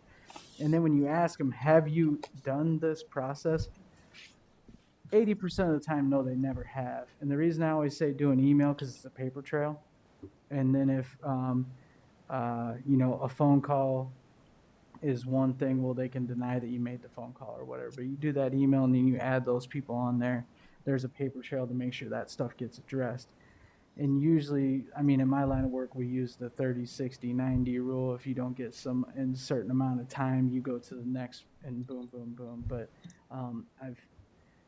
that process has worked out pretty well for me, because usually I'll get an email a little bit later on, hey, this stuff got, because sometimes people like to go right to the top right away. And if you didn't, so say it is like a building teacher or para, secretary, whatever, an employee at the building, if the principal wasn't included on that, then all of a sudden it makes it look at like they're, like Bruce had said, like they're not doing their job. And then, oh my God, now the board's looking in on me at what's going on here. So, we have a lot of staff that are paid to take care of these things, which we are not. So that's just kind of been the process I've went through. Hopefully that answers a little bit, but that next higher up person should be able to mediate that situation and make sure that gets addressed. Anybody else have any insights to share for Karen's question? Okay, we just have a couple more things that we want to touch on, and then we're going to turn it back over to you so you can finish your business. On page 15, remember we talked about this last summer. This is a good reminder. Then this abstention and recusal comes up often with board members. Again, just trying to understand the differences between the two and what are some things to keep in mind. So we're just going to do a quick overview of this and then talk about closed and exempt sessions. Keeping in mind that Harry and I are not attorneys, but we'll do our best to answer any questions that you have. So as far as abstention and recusal, this is an opportunity of when the board member chooses not to vote. Okay, there's a difference between the two. And in the middle under definitions, you can see abstention is when you withhold a vote on a final decision, but you've been part of the discussion. So you've had a discussion, and then before the vote, you choose not to vote, you abstain. A recusal is when you remove yourself from the full discussion and the vote because you've perceived there's a conflict of interest. So you're removing yourself even from the discussion. Those are two important distinctions. Some of the considerations when we looked at what some of the leaders in this field talked about is just be thinking about and realize that your community elected you to serve in the best interests of the district. And that comes with the duty of voting. So you really want to be thinking about if you're going to abstain or recuse yourself of the message that's sending to the community. Now, if you have a clear conflict of interest and you perceive that and you remove yourself from the discussion and the vote, you tell why. That's one thing. If you abstain because it's a difficult conversation and difficult vote, that's a whole nother issue. And it's just something to be thinking about, that you just want to be cautious about when you are facing the time to vote. Harry, is there any other insights you want to share on that? Remember, Lou, as you and I talked with Siobhan, our legal director, her comment was that hopefully both abstaining and recusing oneself are really rare. And of the two, I think her comment was probably abstaining on occasion is probably used a little more frequently than she'd like to see or hoped would happen. So now's a good time, not in the heat of the moment, to just put that out in front of folks as a reminder, gentle reminder. Any questions or thoughts about that? Okay, closed session versus exempt meetings. Did you want to go ahead and just touch on this? Should we just touch real quick, Dan? Okay. Again, not an attorney. I'm going to do a high-level overview. This is a document on our website that we share with districts. It's great it helps distinguish the differences between closed session and exempt meeting, and I'm just going to do a quick overview. So closed session and exempt meetings have some commonalities, but they also have some differences. A commonality is there are meetings that take place outside of the public view. Both are outside of the public view. A difference is closed session is subject to the open meetings law, and it has to take place during an open meeting. Exempt meetings are not subject to the open meetings law, and they should not take place in association with a meeting. Okay? So closed session, you have to give your public notice that you're going to go into closed session. You have to select one of the reasons for going into closed session that's prescribed by law, and those are written down there below. You're probably familiar with the 5 that are most likely selected. You have to give public notice. You have to vote to go into closed session. The majority of the members, or all members present, have to vote. You have to state the purpose for going in, keep minutes, do the recording. You know those rules, okay? Closed session, specific to the open meetings law. Exempt meetings are not subject to the open meetings law. You don't have to give public notice. You don't have to publish the minutes. However, be thinking about, and there are exemptions as to why you can meet. One is oftentimes if you're going to go into negotiations, it's okay for the board to meet and have that negotiation strategy meeting. If you have a private hearing related to a termination, I asked the question today, why would that be exempt? And Siobhan said, probably because it protects the privacy of the person, because it's in smaller communities, you're not having to give public notice, okay? So there's some specific reasons for exemptions. Something to be thoughtful of, though, even though you don't have to give notice that you're having an exempt session or that you're meeting, you want to be thinking about the message to the community or the perception if you don't tell that you're meeting. Why are the board members getting together? Why aren't they telling us? So it's just be thinking about the message you're sending if you aren't transparent about your exempt meetings. What questions do you have about closed sessions versus exempt meetings? Yeah, and if the questions are really tough, then we're going to defer to Siobhan, Exactly. right, Lou? Go ahead. Yes.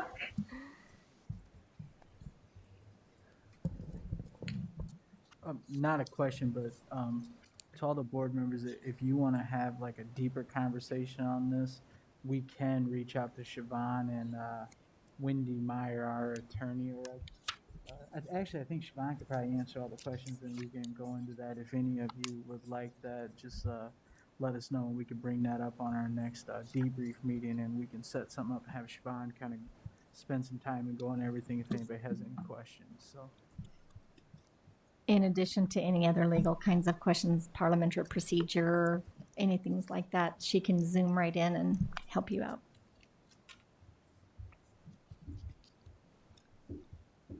Allison? Just out of curiosity, it seems like exempt sessions are a little rarer probably because they're related to private hearings or negotiations, which typically happen, maybe once a year, once every couple of years. I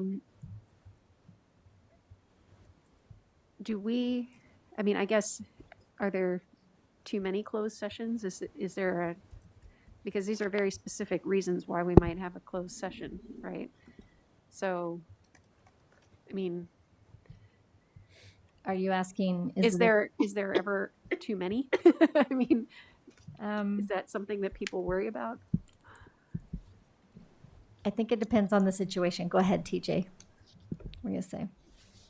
So part of the reasons why we wanted to ensure that we are reviewing this with our board again is some of the recommendations that have been made to us from previous citations that we've had or previous suggestions that we have. So we wanted to make sure that we're reviewing this. I think there's one thing that I would add is that as we go into closed sessions, they're recorded, and it is very specific to only speak to the topic that is at hand. And the board president and the leadership there will be very strict about the things that are there. And so those are a really crucial aspect to the trust in the community, that when you are indeed talking about legal counsel matters presently in litigation, that's what you're talking about, because because you guys don't ever get an opportunity to just talk to one another, ask each other questions, and that's a huge component to that closed and exempt sessions. And it's important for you all to police yourselves. If somebody's straying off topic, you police yourselves and say, I think we need to get back on Very topic. important. This isn't the reason that we went into closed session. Also, if you do violate the open meetings law, which is rare, the fine gets assessed back to the individual board members, not to the district. So it's just important to keep in mind. But that's rare, and usually there's there's, before that, there's usually opportunities for the board members to improve that practice. So to your question, I think it can cause red flags if the board's going into a lot of closed sessions.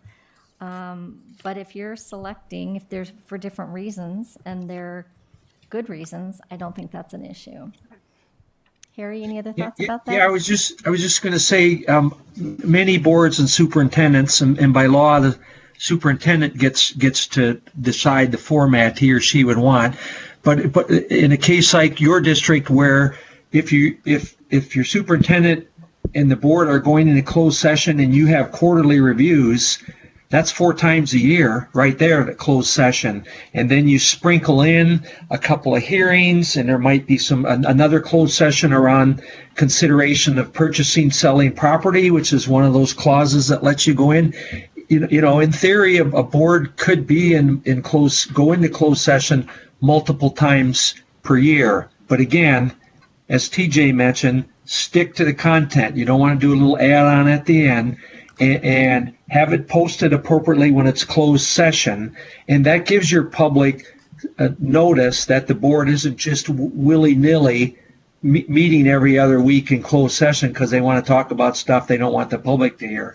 Those reasons are very narrow and specific. And as long as you're adhering to those and asking yourself, how does this look to our community? You know, are these the frequency? I think you'll be fine. I know you will be. Well, thank you, everyone. This is what we had to cover and work with you tonight. Does anybody else have any other questions or insights they want to share? TJ? Well, I just wanted to say thank you. This is so helpful. I know it takes a lot of time, and I know especially a lot of your time to come and visit us on the eastern side of the state. But it is so valuable for us. You know, go slow to go fast, and this is really valuable for us. And I want to say, what an excellent example of being a good human. I mean, Harry wants to see something through. He's retired. He's volunteering his time, but that's what being a good human's all about. And Harry, we really appreciate you sticking with us. I know I just picture him out on in Oregon on some coastal beach somewhere. Behind that black drop, there's Yeah, actually a so- craggy beach. So thank you guys so much for being here. It means a lot to us. Thank you. And by the way, it's below 0 in Minnesota, so I'm not out on the beach somewhere. Thank you know he goes to you all and for your commitment to continued learning. Thank you. Harry, I just want to say the Packers won. They did. We're encouraged by your work as a board superintendent team, and that's a driving piece for us. And yeah, so thanks. I'm going to just stay and write some notes. We'll collect them and get them to you. You don't have to fill out the evaluation forms tonight, right, Harry? It's okay. We're going to let you have a pass on that. But if you don't mind, I'm just going to write some notes to myself to remember while you have your meeting. Thank you. Dan, can we take a break? Like 5 minutes? We're gonna take a Hold on break. second. We're going to take a 5-minute recess.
Never mind.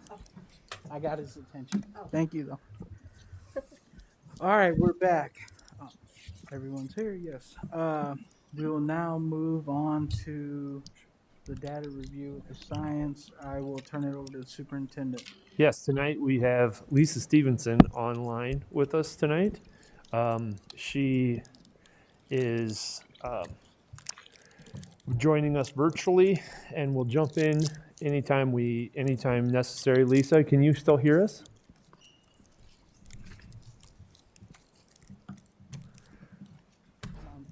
Yep, I can hear you. There she is. Okay, thank you, Lisa. And then we have Mr. Driscoll and Mrs. Trimble with us tonight, our science specialist, along with about 1,000 different other hats. But tonight she is our science guru with us tonight to review our data. So I'll turn it over to you guys. Thank you guys for your hard work on this presentation tonight. And I promise we will be attentive after that very invigorating IESB workshop. Thank you. Thank you, Superintendent Schneckloth and President Gosa. And I am sitting in this role as a, just to be here with Ms. Trimble as needed, but I do want to turn it over to Dr. Stevenson because this is her presentation and you can lead us into it. And then I will keep my mic off and jump in when and where needed.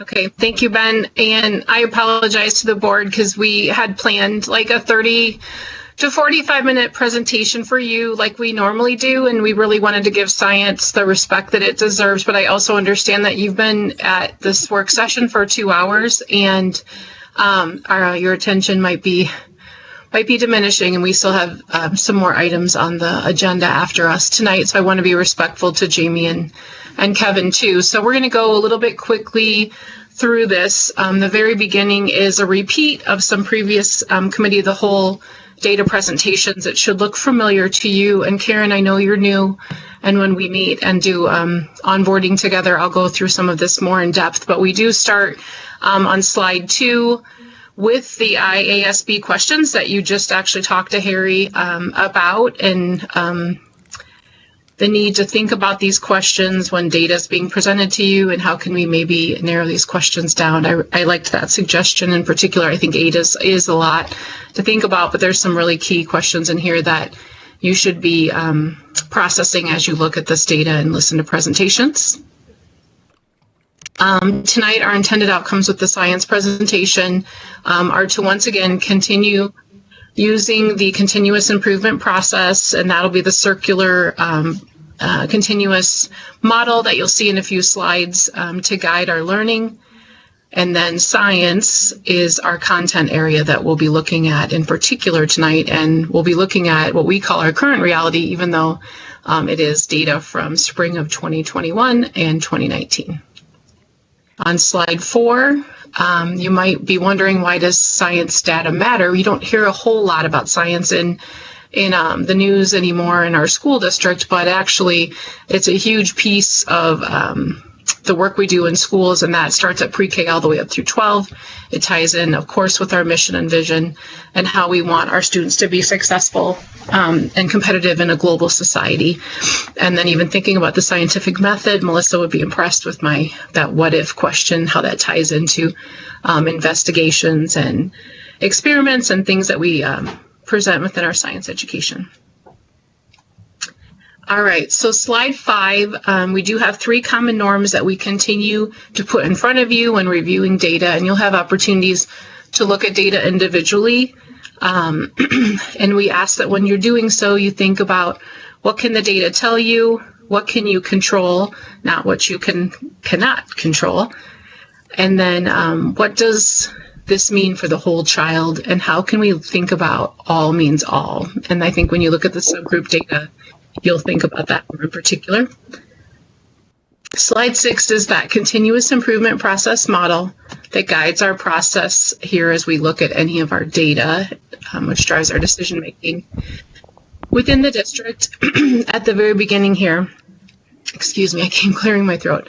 At the very beginning here, we're going to look at our current state, verifying it with our data and test results, and then looking at any gaps that you may see between where we are and where we want to be in terms of our student proficiency. And that is a course across grade levels, but then also across subgroups within our own district. And then slide 7 here, I'm going to go ahead and turn over. This is kind of the meat of the presentation, getting into the nitty gritty of science, which is Melissa's lane for sure. She knows this at a much deeper level than I do. Thank you, Dr. Stevenson.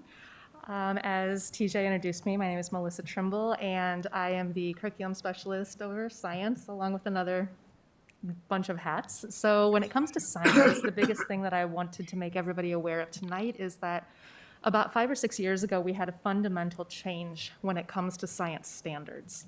And just to kind of ground you in what science really is like nowadays, I linked in a video, which is going to give you a brief 2.5-minute overview about what we really want science to be changing to. And just so you are aware, it's vastly different than what we went to school and experienced science as. So I'll give that kind of predecessor and let you watch this video quick.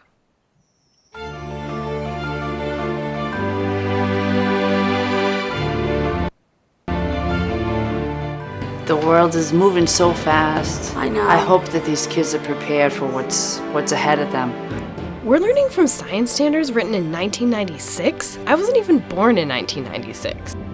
It's crazy to me to think that, all across the country, our kids are being taught from science standards that are 20 years old. So my son being a freshman here, how can you assure me that the level of education he's going to receive will prepare him to succeed in not only colleges, but in careers after he gets out of school? In the coming years, jobs in science, technology, engineering, and math are expected to increase twice as much as jobs in other fields. We can't predict the future, but we can better prepare our children for it.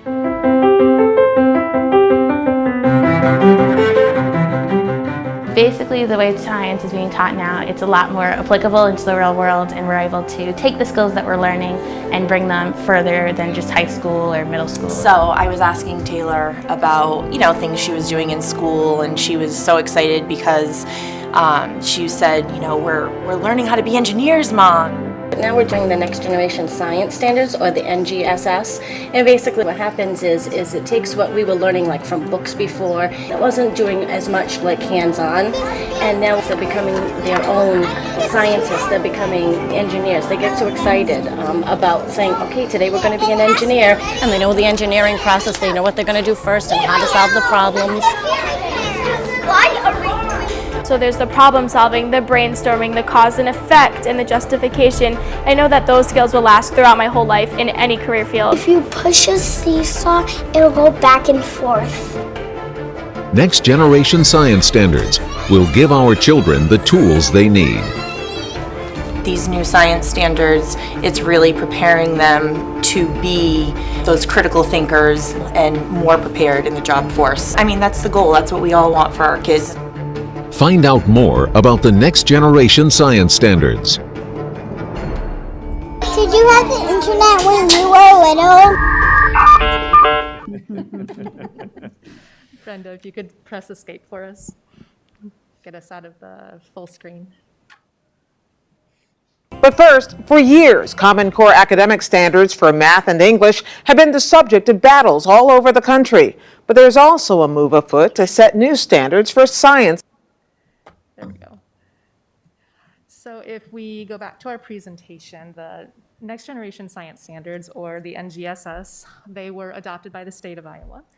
And the key significant difference is that they talk in terms of performance expectations rather than just knowledge gained.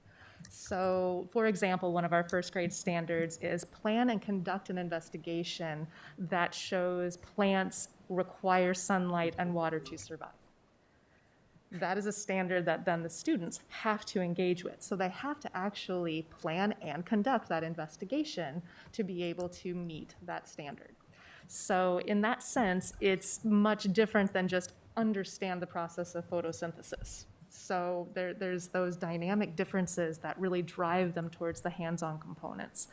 They also, through the Next Gen Science Standards, couple them, actually triplicate them with not only cross-cutting concepts, but also the science and engineering practices. So that plan and conduct part, there's 7 other science and engineering practices that are incorporated in there, along with things like patterns and other cross-cutting concepts. So we're seeing a lot of blending to be able to go into other content areas as well. I love the NGSS so much because it allows that chance for mistakes, and it allows the teacher to not be the expert on the content. It allows that teacher to move from the sage on the stage, so to speak, to that facilitator and that learner, and to encourage teachers to say, I don't know, let's find out together, which is really what science is about. So it's encouraging that these standards are now supporting how we want those individuals to be graduating from our schools after they get done here. In pre-K, as Lisa said, we do have science, and it is tied to our Wonders curriculum. And then in K-5, we do have Project Lead the Way, which is shortened down to PLTW. And the PLTW launch, I just have another quick video to be able to show you, because it's a promotional video put out by Project Lead the Way, but I can tell you that when I go out and visit classrooms, this is what I'm seeing in our K-5 world. I just didn't have time to make the video of our own kiddos doing it. So another quick 3.5 minutes just to kind of get you oriented with our PLTW launch curriculum.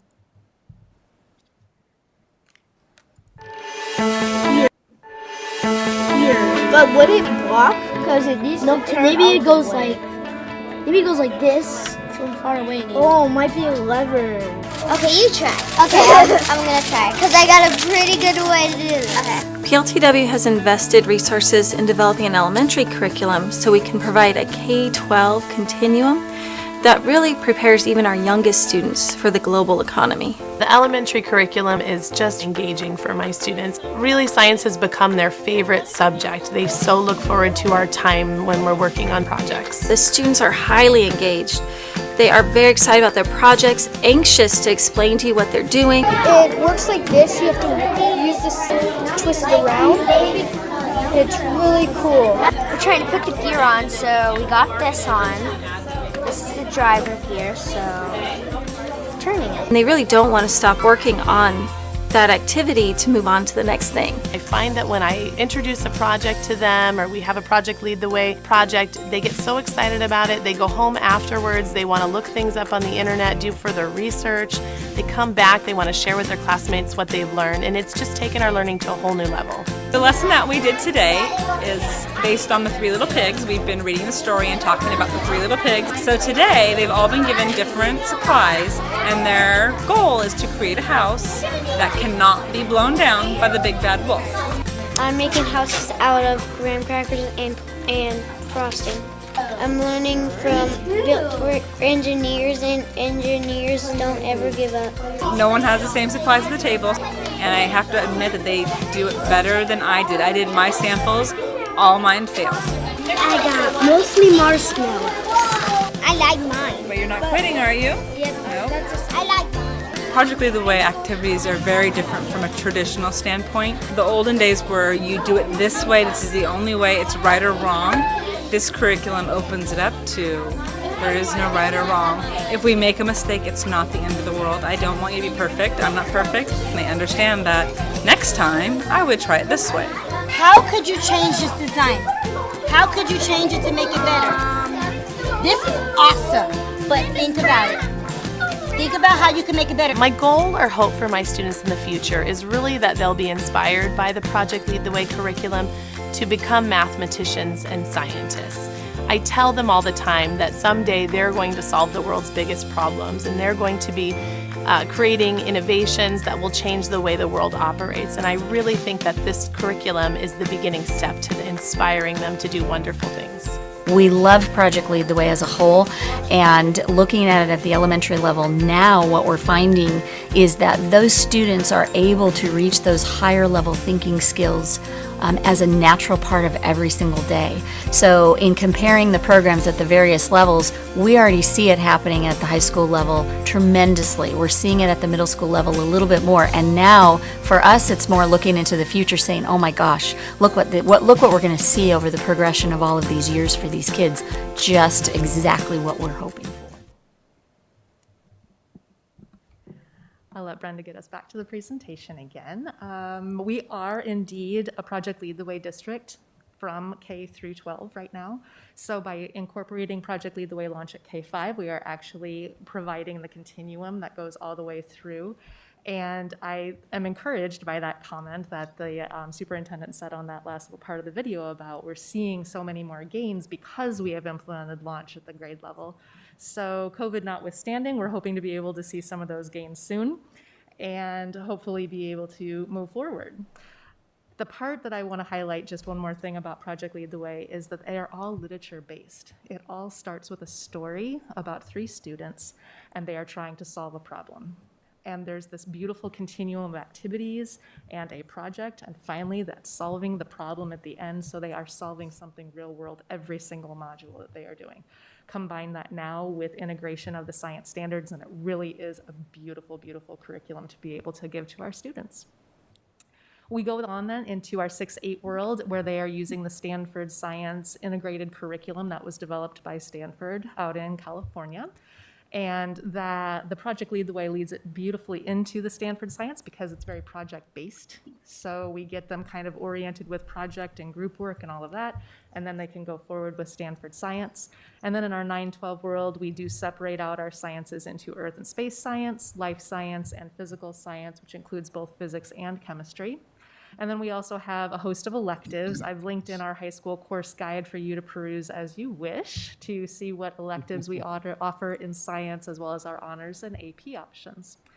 Priority reporting standards are identified for every grade level. I've linked into files there for you to click on later for the K6 world, as well as the 7-12 world.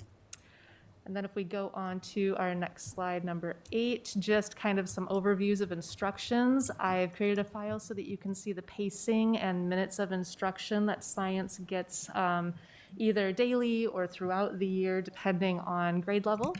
And then just to note that we do have a very hands-on focus at all levels, whether it be PLTW through our STEM courses with computer science, which does include things like AP sciences with biology, chemistry, physics 1 and 2, dual credit science and environmental science and human biology, and like I said, the Projects Lead the Way science pathway, which does do biomedical science,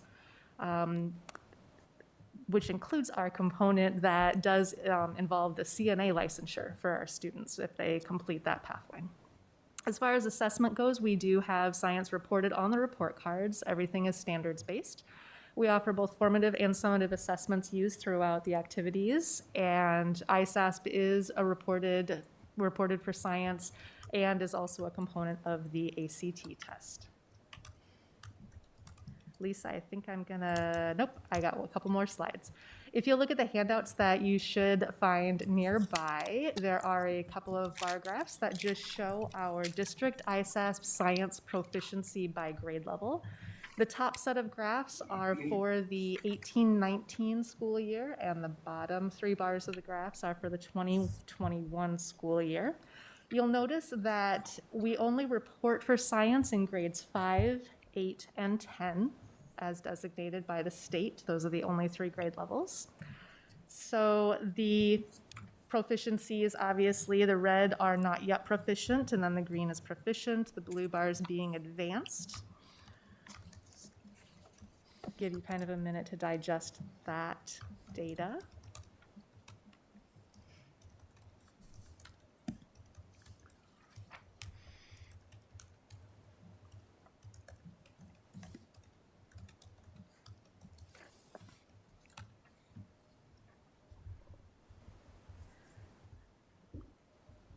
And as you're kind of looking at those numbers, we just know that last year wasn't a typical year due to COVID.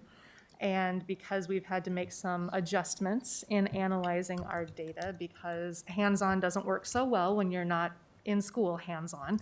So we're not saying that that negates our data. It just does throw a different lens on it when we have to be looking at that. So the 2 data groups that we've already had you look at, the math data and the ELA data, we took you through a process. And if you look at the second handout, which is the other one that has the data table on it, that's the breakdown for our percent proficiencies within each of our ethnic groups throughout the district. again, just for 5th grade, 8th grade, and 10th grade. And then you have both the 18-19 and the 2021 data on there. And we did, again, as math and ELA did, have a small group come together and discuss and do an AROD, which is analyzing and reporting our data.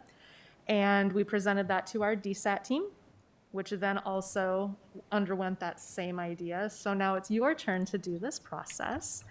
And Lisa, for that, I am going to hand it back over to you. They are already looking at the data tables. Okay, thank you. All right, so if you pull up the next slide, slide 12, there is a hyperlink there to the science data tables. And I believe Melissa just said you have paper copies of those too.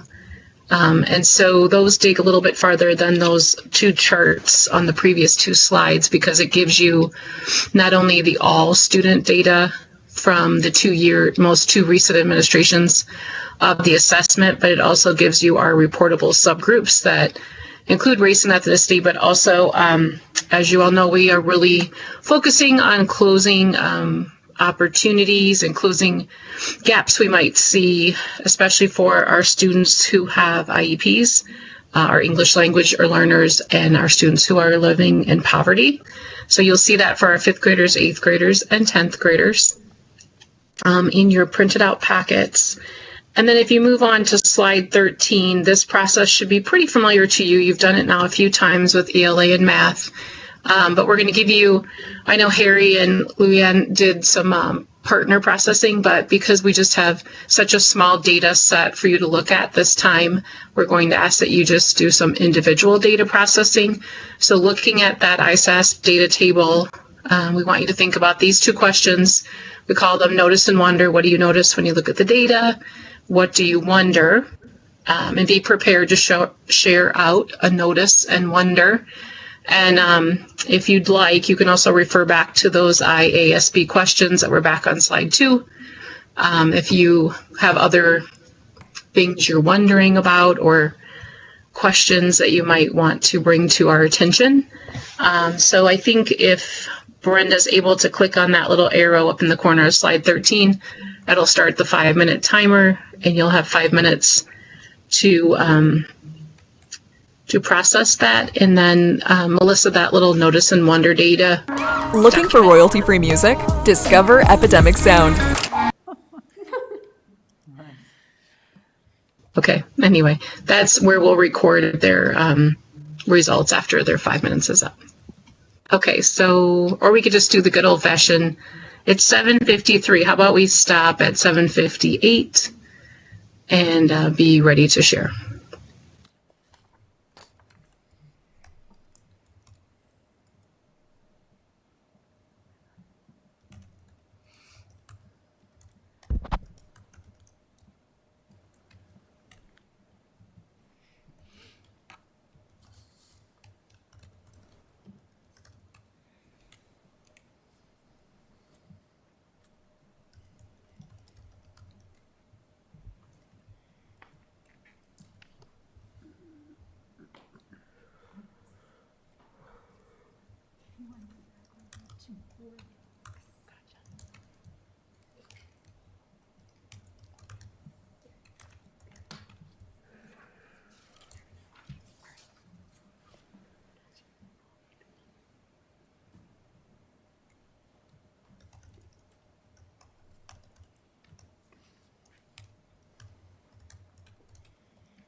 This is going to be a 30-second warning.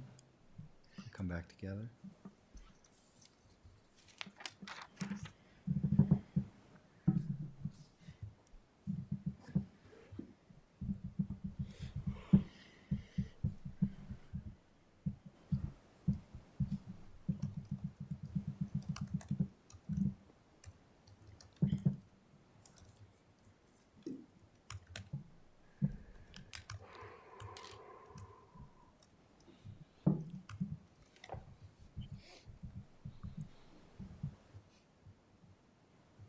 All right.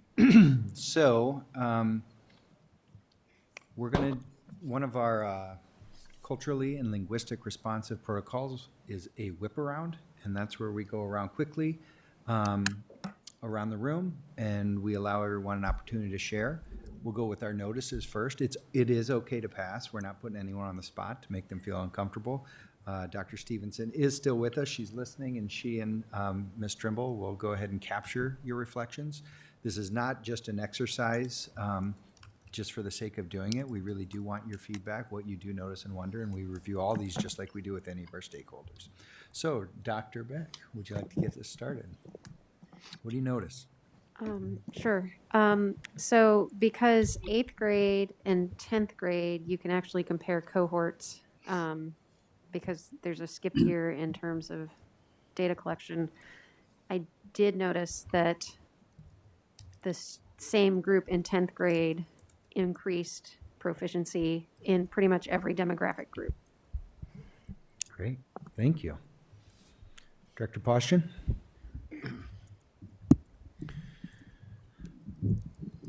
Well, in fifth grade, year 18-19 was higher than 2021, and then it's just the opposite in 8th grade and 10th grade, where in the COVID year, the percentage of proficient students was higher in the COVID year than in 18-19.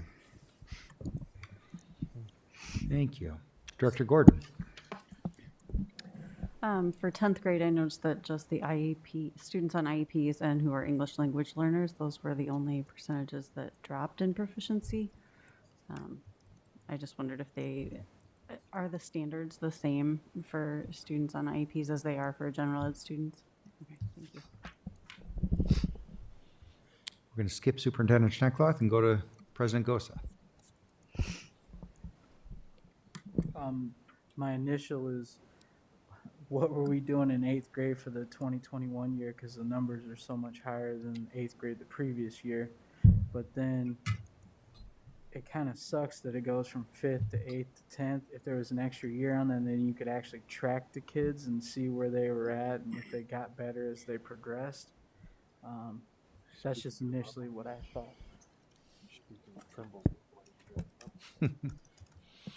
Well, and and I'm going to pause for a second and kind of highlight why we do this notice and wonder, because when President Gosa says, I noticed that, and man, I wish it would have, then it makes potentially someone else in the group say, I wonder, do we have any other data sets that we could track over that kind of longevity? And so, again, this exercise, it causes other people to think, and this is why we do this. So, Vice President Hayes, if you'd like to, anything you noticed? I noticed that as well, but another thing that I noticed here is, as in the chart with the other categorical subgroups on here, it's like all of the white students are light years ahead of all the others. And that would also lead me to a wonder. Why?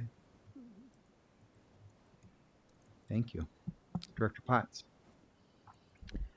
I don't think I've noticed anything that everybody else hasn't noticed. So I would ask this.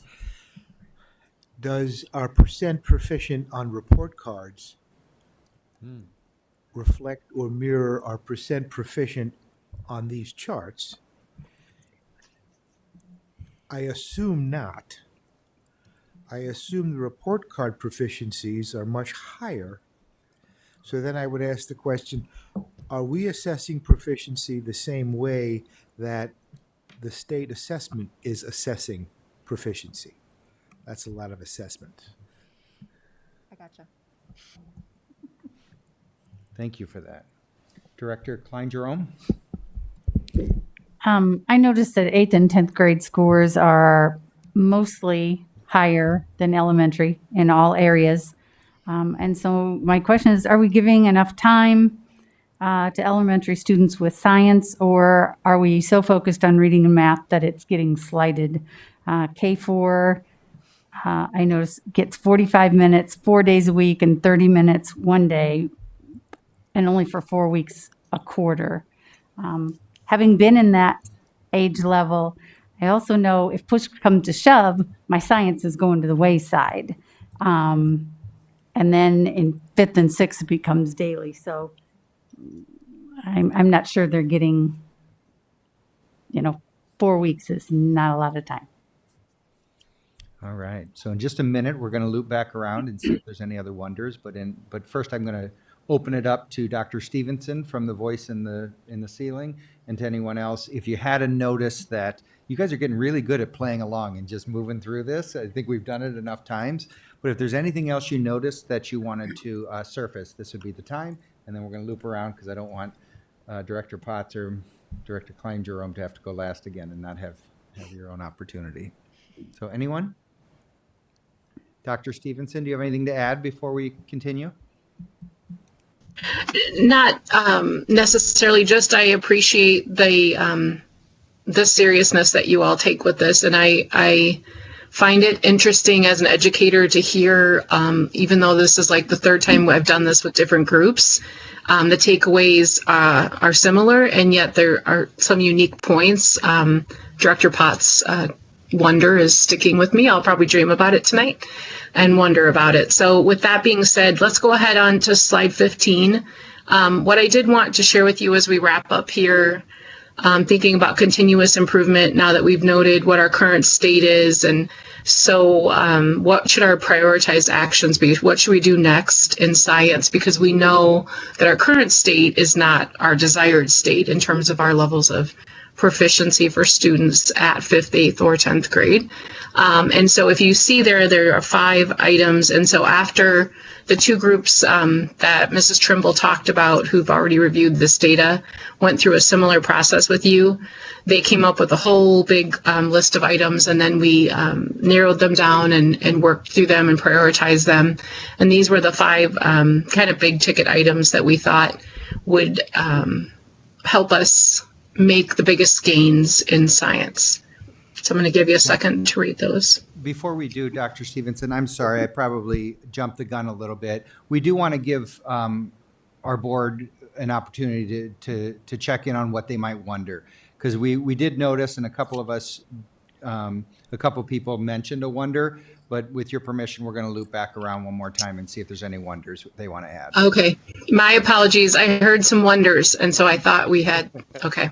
All right. Yep. Okay, so we'll Keep your eyes in the room. We'll keep moving on and go to wonders.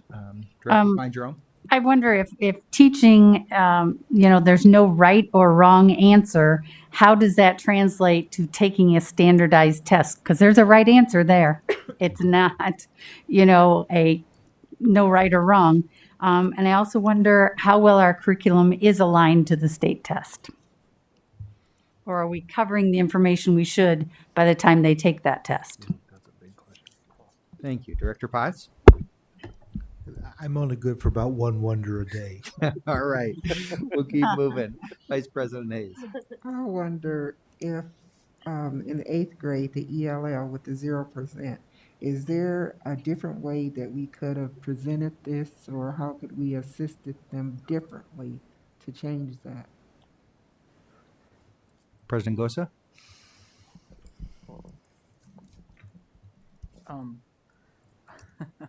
I wonder if sometimes we test our kids just to test our kids. I feel like that's what we do with some of this stuff, and that's why the percentages are the way they are and how much they actually take away from it. But I do like Director Klein-Jerome's perspective from being in a classroom. I didn't even think about that, how much time is actually spent with the other things that we have to get done, as well as Director Potts, from the administrative level on, hey, is that what's reported back on report cards and things like that. So I think I got a lot of wonders, but I'm hoping with the next round of this, we'll pick some of that up. But my biggest wonder, and I've always said this since I've been on the board, sometimes I feel like we just test our kids to test our kids, and that's not what we should be doing. We should be teaching them to teach them, not teaching them to take a test. I think you could find some classroom practitioners that would agree with some of those comments. Director Gordon. I have several. I don't want to take a lot of time, but I do have several questions. First, there is a slight difference in the numbers of proficiency between the graphs and the spreadsheet. Not much.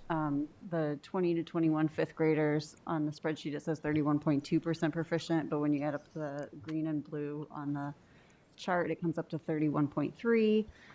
For eighth grade, 18th and 19th, all students, spreadsheet says 41.9, the graph says 42.1, and then 10th grade, for all students, it's off by a percentage here and there too. So I was just curious what accounts for that difference. That's question one. Question two, how long have we been using the NGSS and the PLTW in Davenport? Question three, where is the data from the Iowa Test of Basic Skills for Science proficiency prior to ISASP? Because I know we've only been using ISASP since 2019, and I would be interested to see the proficiency differences comparatively from before that. And this is kind of way out there, but because we discuss so much data in the board meetings and at policy meetings and things like that, and we keep coming back to the, you know, the white numbers being so great and all of the others not being so great. And it just makes me think, like, if these families are hearing that and those kids are hearing that, or their teachers are pushing that, at what point does that become a foregone conclusion? And they're like, that's what I am. And they hear themselves being referenced in that way. I'm not proficient, I'm not proficient, I'm not proficient.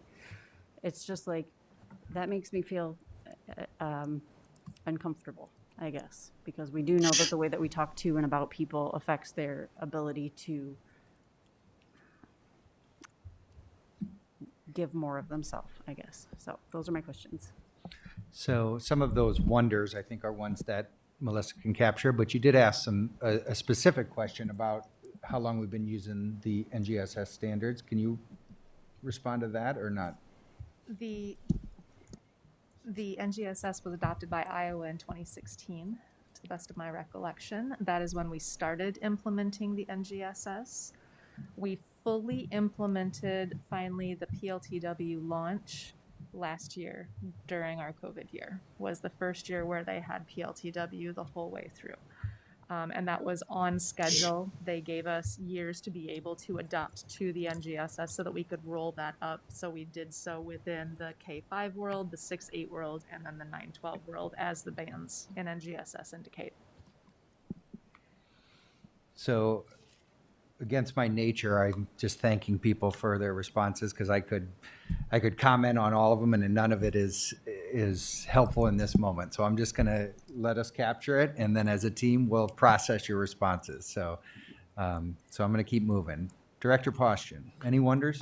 Well, just a question, that same thing that Karen asked, is just any other data besides this what we have right here. And then the other question would be is, you know, where should we be at proficiency?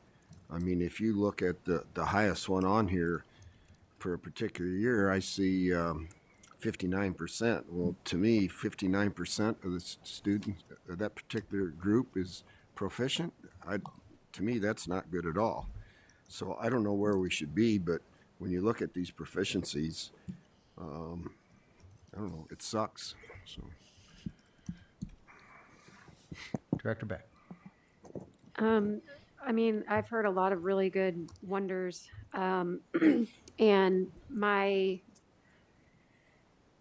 sort of, I don't want to repeat everybody, but growing out of what Director Klein-Jerome said with the amount of time students are spending, based on what we saw in that Project Lead the Way video, the students aren't necessarily doing science. They don't know.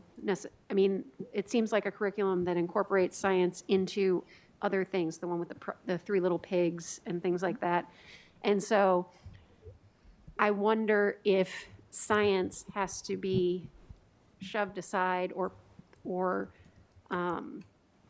put to the side when it can be integrated into our other curricula, right? We can still meet the standards. Double dip, I guess, would be a good way to describe it. And knowing that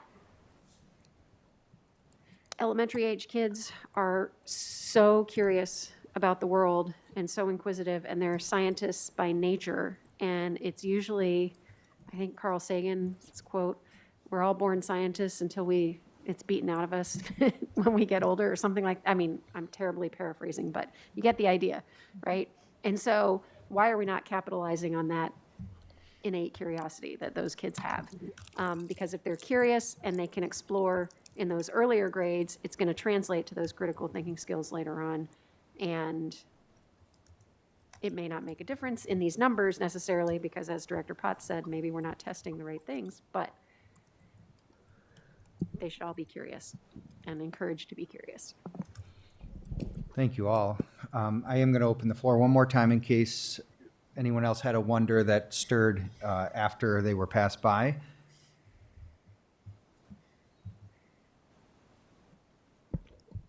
President Gosa. I'm going to follow up kind of what Director Gordon has said. So, like, we're talking about all this data right now and the proficiencies of the students, and then, you know, if they hear that or people are in a particular classroom because of these things, does that also set some barriers up for those kiddos? And not only just, you know, the students, but our staff as well, because if it comes across, well, now are all the fifth grade teachers worried that, hey, our kids aren't proficient, are we not doing an adequate job? Does that put a lot more burden and stress on them as well, along with our kiddos? As everyone was talking, I just was thinking about that, and after Director Gordon had made that comment, it made me think about it quite a bit more, because, I mean, if you put a lot of pressure on someone, obviously they're going to underperform. I mean, you know, it's a lot of, especially nowadays with everything else going on in the world. So that was one of my other wonders. Well, I think that a few of you have made a real astute point when it comes to our expectations. So a lot of you have heard of John Hattie and his effect sizes, and one of the most powerful is the teacher expectations of students. If we think they can accomplish something, then we are going to expect it from them, we're going to hold them to that, and they will. And if we don't think they will, they likely won't. And so it really ties to what I think both of you are getting at, or at least in a way. Dr. Beck, did you have something to add? Just to follow up on that, I was wondering if there's a way for us to discuss these data both in science and in the other areas that reminds people that an individual is not a number, I guess, that just because these are the numbers for the groups doesn't mean, basically the expectations for any given individual are not the same, right? So I'm wondering if there's a way we can capture that and still have meaningful discussions about equity in education. Right. Thank you for that feedback, everyone. Dr. Stevenson, I'm gonna volley back to you up there.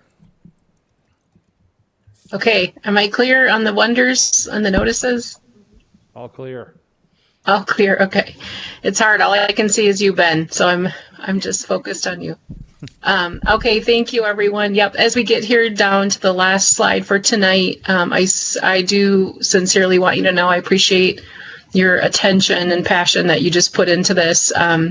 Melissa knows I'm a science junkie too. I just think about, you know, even if it's preschool and you're talking about what the water center that they're doing, or kindergarten, you know, having playtime and computer science and coding, and all of that is science, right? And so we want to start building these young scientists. I think about our English learners who don't have language yet, but can experience and have so much fun at school when they're having science class. And so I think there's a lot of opportunities that we can put into our plan, and definitely to Director Poshton's point, we need to set some goals. And unfortunately, or maybe fortunately, to Director President Goza's point, we don't have a lot of other data points in science. We have some internal data points, but we don't have external ones.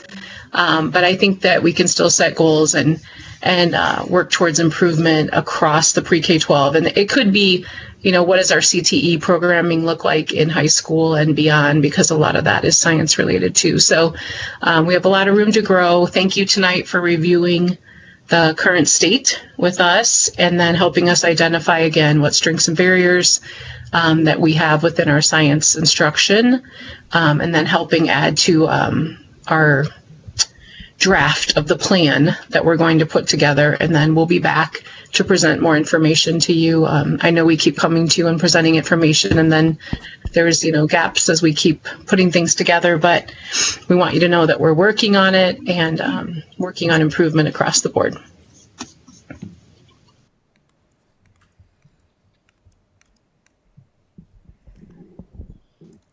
Well, first of all, thank you so much for putting that together. I think it's a snapshot of what the last 2 years looks like for a science learner online or 50% in person. When you look back at what those years look like implementing a brand new curriculum, I too, like you, Melissa, I'm very optimistic about what our future holds. And there's some excellent wonders in there as well, because I have the fear that you do too, Director Klein-Jerome. With all of the pressure on our teachers, and you look at that word in one of the slide 15, teach with fidelity. You hear those things over and over. There's a lot of pressure on our teachers, and so how we move forward strategically is very important, because all of these components are very important to our students as we move forward. So thank you guys so much for that. Dr. Stevenson, thank you so much for participating online from above. I'm glad that Ben was able to shepherd you through, as he's the only one that you can see. So thank you so much for leading that effort. Thank you guys very much. Our next presentation, we would like to review with you our SBRC non-categorical balances and our presentation that we are going to share with the SBRC on January 25th, Kevin? Yes. January 25th. And the reasons for it. Could I just ask a question about that? Okay, so we look at reading scores, we look at math scores, we look at only 3 grade levels of science. And again, this is coming from the state. I don't get why we only look at 3. We don't even look at social studies at all. And we used to on ITBS, they took it. We only focus on 3 things. Is that all we're supposed to be focusing on in teaching? I think that's wrong. Why are we not looking at everything that we're... You may not have an answer, but I've always wondered suddenly what happened to social studies. It seems to have fallen off the earth. Yeah, that's a great question. What we are held accountable to is just like you said, are we teaching towards the ISASP? Because if we are not aligned with that, well, you think about exactly what did we just do?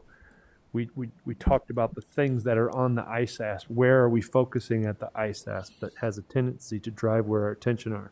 So I think finding that balance, that we're more than a test, we're more than a number, but yeah, there are things we're held accountable for. There's a balance there, and I think it's really important. So some of the other data points that I think our team can talk about, there are formative assessments. The notion that we would take a look at our grades in elementary schools and do a poll and align them, because that's fascinating to me. So there are other ways that we can track. And so the thing is we can do, to use a Gary Sinclairism, as we transition into finance, we can do everything. We can do anything we want, just can't do everything. And so we have to put a plan together, move forward, and we can definitely look into some of the ways that we can track social studies too. So hope that answers your question. Kevin, sorry, I thought I heard something coming from online. It sounded like it too. So we are going to be appearing before the SBRC. They changed some of their most recent guidance, and Kevin's going to walk us through the presentation that we've prepared. We worked over break jointly with Cassandra Klein to begin to prepare artifacts. So Kevin, if you wouldn't mind walking us through this, any questions that you ask, we're going to ask that you approve this. on January 10th, the January 10th meeting, as we'll need to turn those minutes in as artifacts in the future. Right. Thank you, Kevin. You bet. So this is not a request for additional spending authority. This is just a report that we have to give to the School Budget Review Committee. There are about 5 school districts that are in this situation. What it is when you have 2 consecutive years of categorical funding balances that are greater than your ending fund balance. If you remember, our ending fund balance was about $22,000. We have about $5.8 million of categorical fund balance. So our balance is really balanced on the backs of that categorical funding. The one thing I want to mention about categorical funding to keep in mind, we talk about categorical funding generally in a much broader sense than what we're talking about tonight. If you think about our categorical funds, we have a lot of state categorical funds. We have federal categorical funds as well. Forget the federal categorical funds, because when those funds are given to us after we spend them. We're talking about the state categorical funds that they provide us every month for 10 months throughout the year. And they're given to us to spend, but we have not necessarily spent them. So we're talking about those funds, and I'm going to go through those briefly in this presentation. So keep that in mind when I talk about categorical funds tonight. Other nights, we're going to talk about all of it in combined, so it's a much more narrowed focus on this. This is required when you have 2 consecutive years of categorical funds, state categorical funds that are greater than your ending fund balance. So we've had that in FY20 and FY21. What they require us to do is, first off, is a plan to correct the imbalance. I want to focus on primarily this first. I'm going to slide down here. It's kind of difficult to read, but what is our imbalance and how do we plan to correct it? And I'm not going to read those. You can see those, but it's easier to go to this first exhibit that I put together.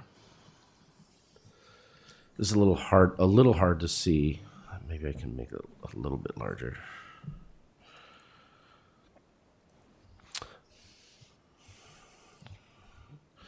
So these are the categories that we have an ending fund balance in.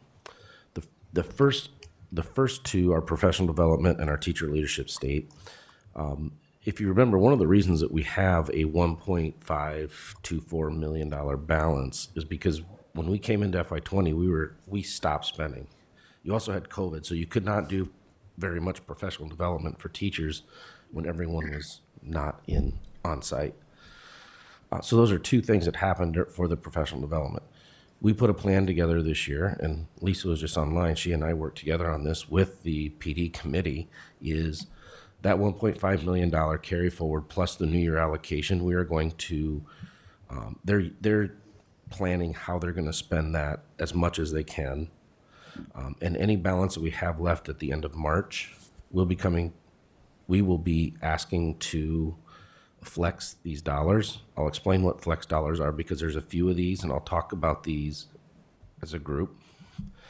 The teacher leadership state dollars, and working with one of our budget specialists, we are working on spending that down by a little over $600,000, between $600,000 and $700,000 a year on non-recurring items. I cannot remember what the items are off the top of my head, but this is before break. But we are starting to bleed that down. The homeschool assistance program, we are going to do the same thing as we are for professional development. Any remaining balance this year, we are going to flex as well. Teacher salary supplement, one of the items, and I mentioned in here in some of the supplemental data, we had a history of taking teacher salary supplement and charging it to a different account number than this account number that says 3204 and doing journal entries. We are making a change between HR and finance. We are making a change where all these dollars are being spent directly out of that account each month so we can track it much better. So we'll have a much better position when we spend that out in April. Go ahead. No, when I just finished your. Okay, yeah, I just want to make sure that you know that we're going to spend that teacher salary supplement down a lot more in April. This is also during a time when we were declining with our number of staff, when we had a mid-year early retirement So this happened for this fiscal year. We did not anticipate having as many early retirements. So when we were spending that down in April with that extra check, we did not go far enough, but we will be much closer and much more pinpoint accurate at the end of this year. So I think you see a theme, and this is something that we've learned this year. So I think a question that I'd be asking as a board member is why? Why did we do this?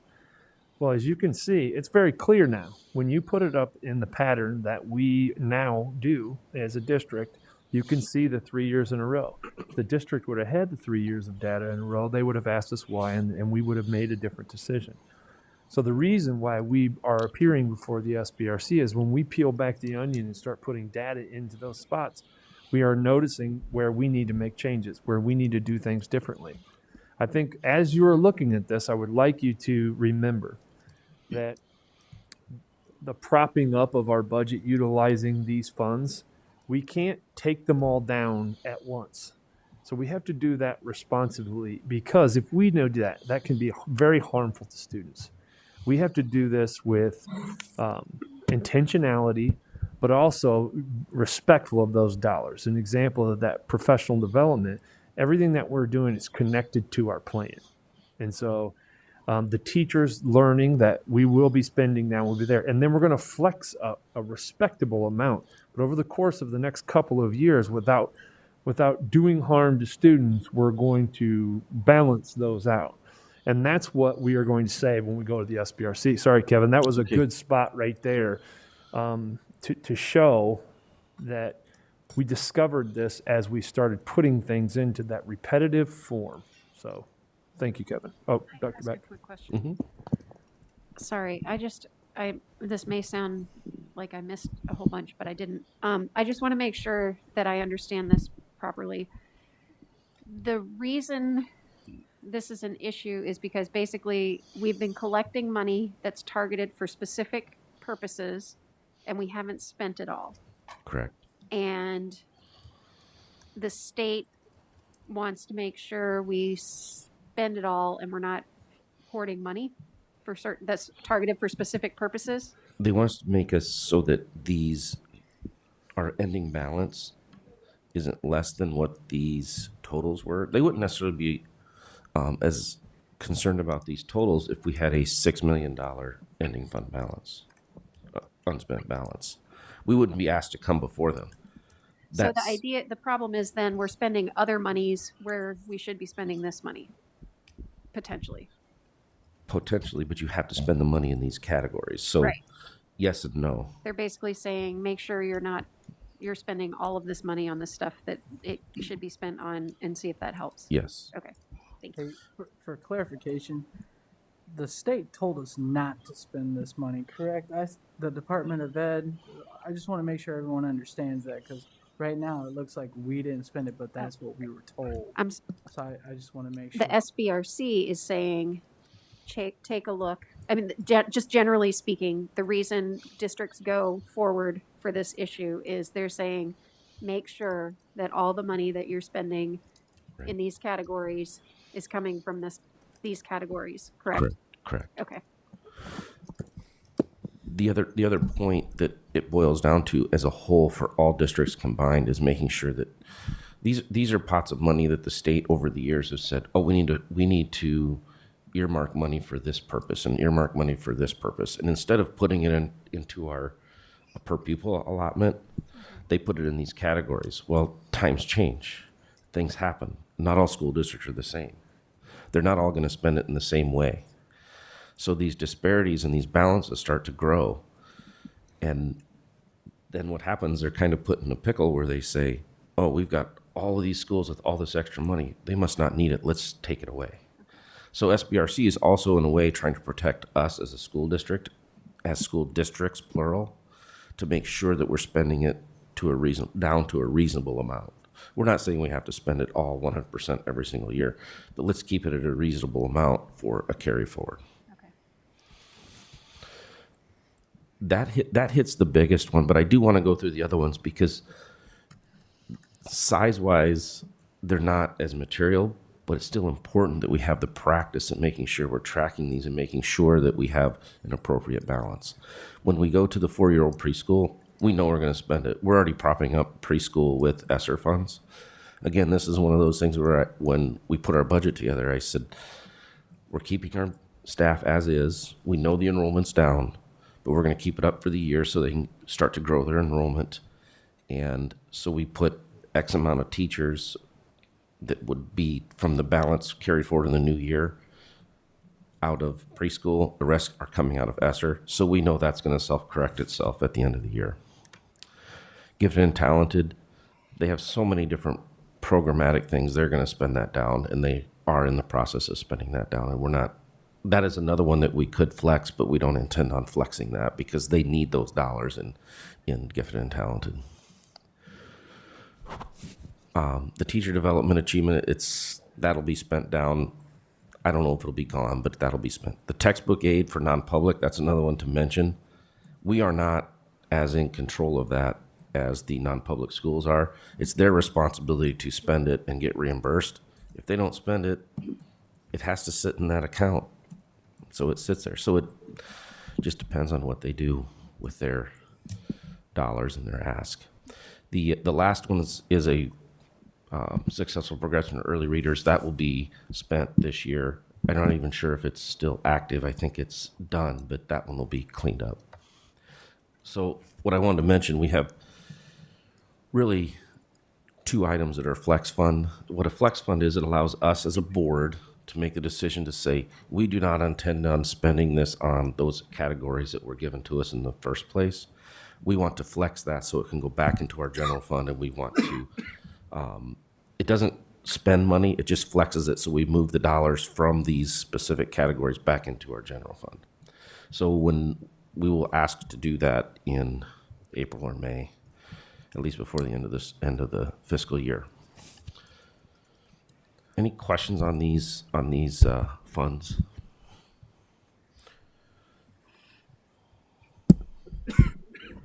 I do. First of all, which of these categories is a flex fund? It's the professional development, the homeschool assistance, and the gifted and talented. Those are the 3 that are on this list. Just some general comments. So SBRC is taking us to task on professional development that the DE requested we not spend. I can't wrap my head around that, because when you're told by the Department of Ed, who is in charge of our district all along, and then SBRC comes after us. Just a comment, not asking for you to respond. Teacher leadership, that is TLC money, right? Is that compensate? Okay.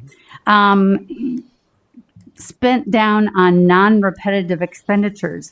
The majority of TLC money is extra money to people. So how is that not non-repetitive? Because if I'm whatever they're called now, I don't know what all their titles are, but if you're in this position now, a mentor, they don't even probably call them that now, but if you're a mentor now, you're a mentor next year, that's a repetitive issue. So how can it be non-repetitive?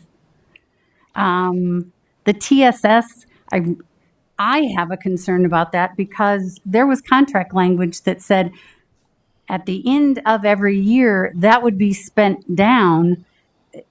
And I feel like we kind of robbed some teachers along the way, that we did not spend that on them and give them that money, when we clearly said at the end of every year we were going to clean it down. And I guess that is my rant for tonight.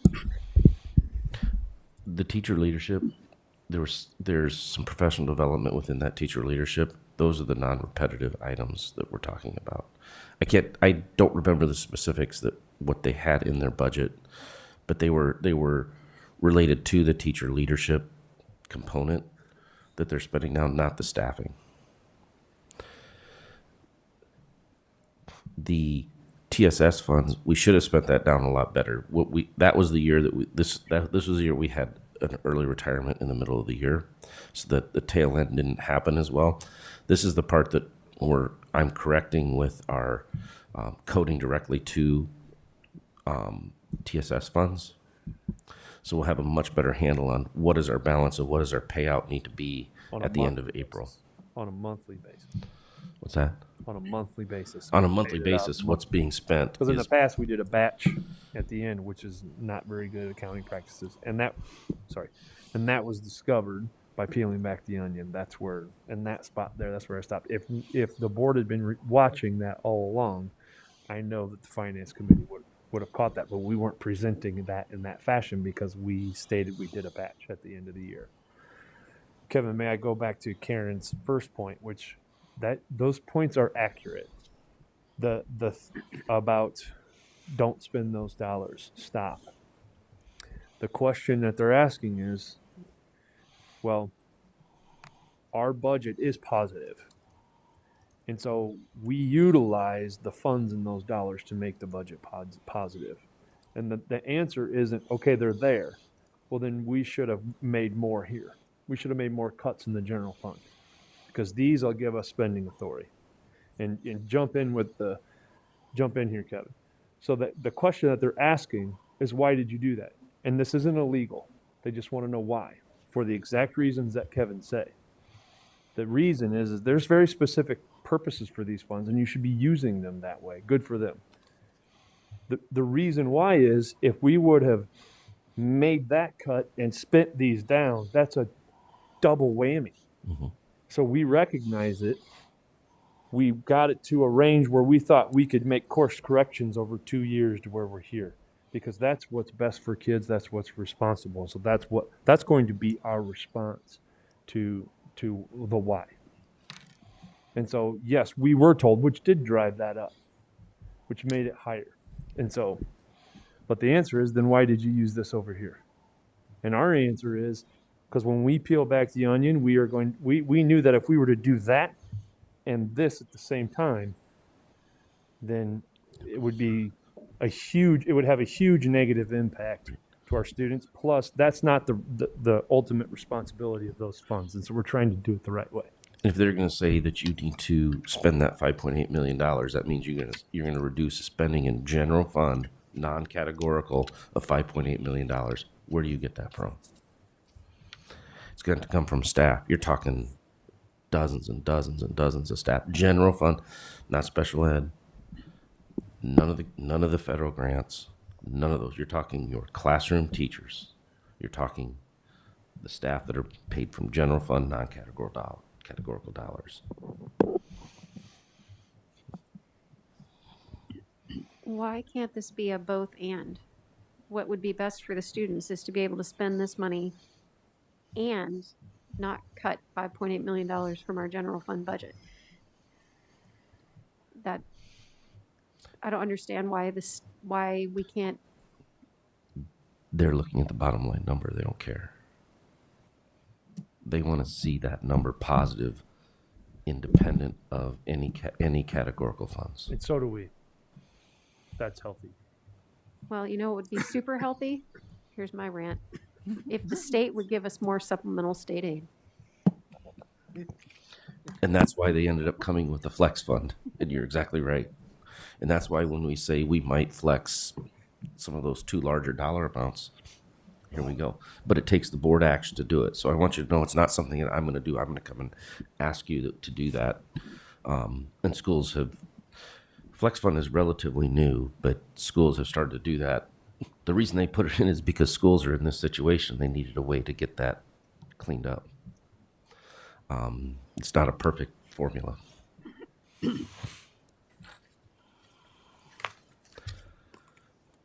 Go ahead. So when we vote on this on Monday, you're asking us to vote to allow us to flex that money from these categoricals to the general fund. No, asking to approve the plan that we gave them to show them how we're going to work this out. We will ask to flex those dollars in May or June at the end of the fiscal year, before the end of the fiscal year, to move those based on not just this, but this was part of our plan in the first place. We're just asking to approve this. So we're being asked to approve this plan to go to the school budget review committee. Correct. Okay, that's fine. But I'll be back. Kevin, I think there's one more document on this exhibit, and it's something that we've reviewed in the past, and it's our newest census document created by Jamie, and our finance committee is reviewing this every day to look at how many employees we had this year, last year, and then compare up, down, and it's by the month. And so this is another exhibit that we will be turning in, along with some other projections that you guys see on a monthly basis. And what they want to see from us is they want to see, okay, how are you projecting out? Are you projecting positive? They want to see, what does that bottom line look like? And so what they requested from us are these next items. And these are items that you see regularly. And you will see again, I think, on January 24th when we review the most recent updated version. And so they asked very specifically, how are you going to get out of this? And the number one thing that we're going to do is track our employees, and we wanted to show that we're actually doing what we said we were going to do. And so when we have gone up there in the past, they've asked us, well, then 80% of your budget's coming out of population and humans, employees.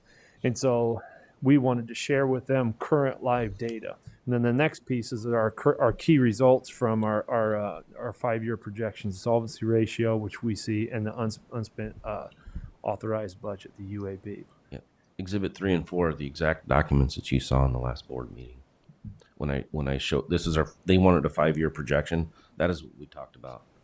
But TJ's right in the sustainability. They want us to say, how are you going to sustain this? Our sustainability is making sure that, A, we understand what our staffing levels should be.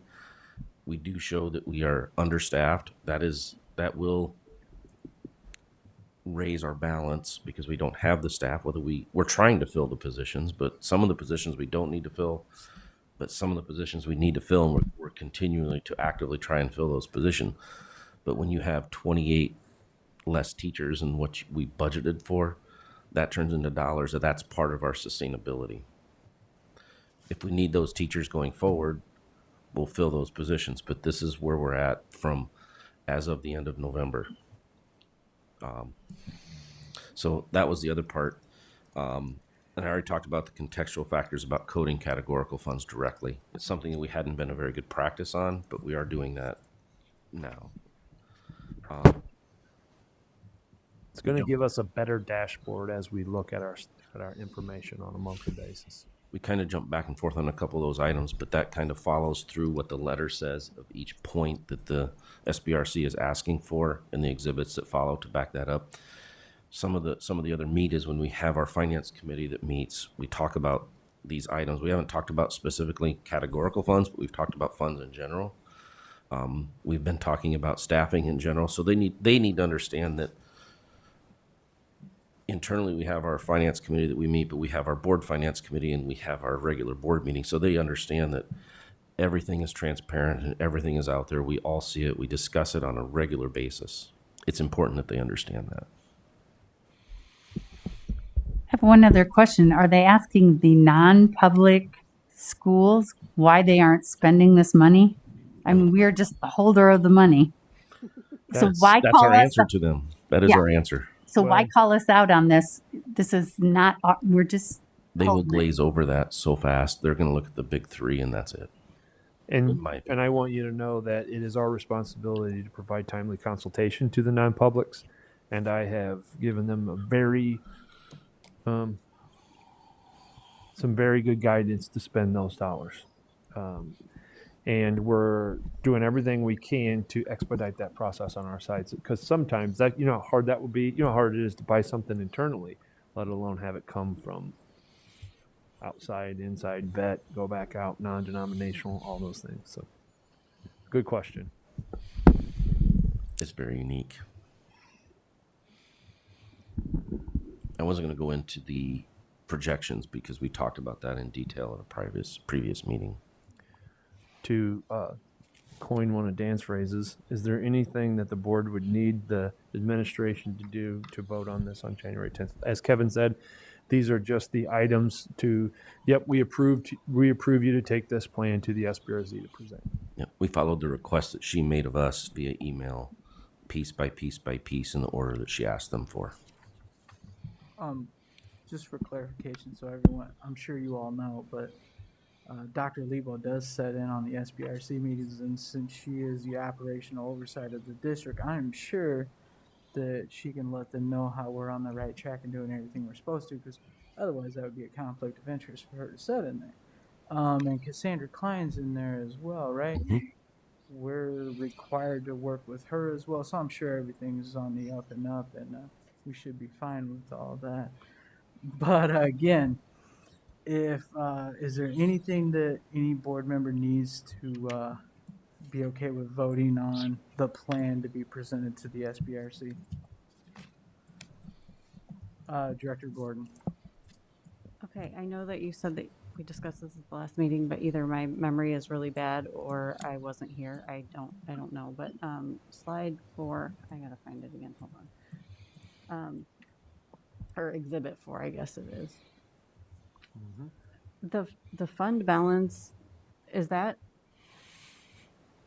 the projection of what's left after it's been spent on what needs to be paid for that year, or is that's the money that we have going into that year in those funds? That is our balance after we've accrued all of our revenue and defer and all of our expenditures. That's what is more cash in the bank, less those obligations or the revenue yet to receive. Don't confuse that with the unspent balance, because we only have authority for certain things. The fund balance would include things like, the big one would be our cash reserve levy. So it's cash that we don't have authority for. So when we have to ask for authority, that brings that down into the unspent balance. So that's the big difference between UAB and fund balance in those funds. But they wanted to see, what is your fund balance? They asked that question of us at our last time we were there. They're saying, well, what's your fund balance? Because they wanted to see that when we ask for funds, which isn't this case that we're going for on this one, they want to see that we have a fund balance in there that can carry that ask. Okay. So when we ask for $6.7 million of special ed deficit, we better have $6.7 million in our fund balance.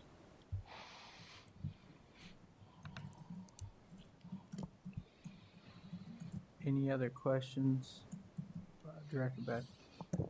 Just to clarify for anybody who needs it, when you're saying when we ask for $6.7 million as a hypothetical, we're asking for the authority to spend $6.7 million? Correct. They never give you dollars. Right. They never I know. I hand you just a want to check. make sure that everybody else knows that too. Yes. Okay. Thank you.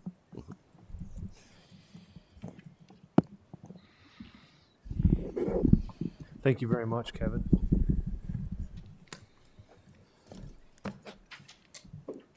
And if we can do it, we got one more, and it's very important. So, again,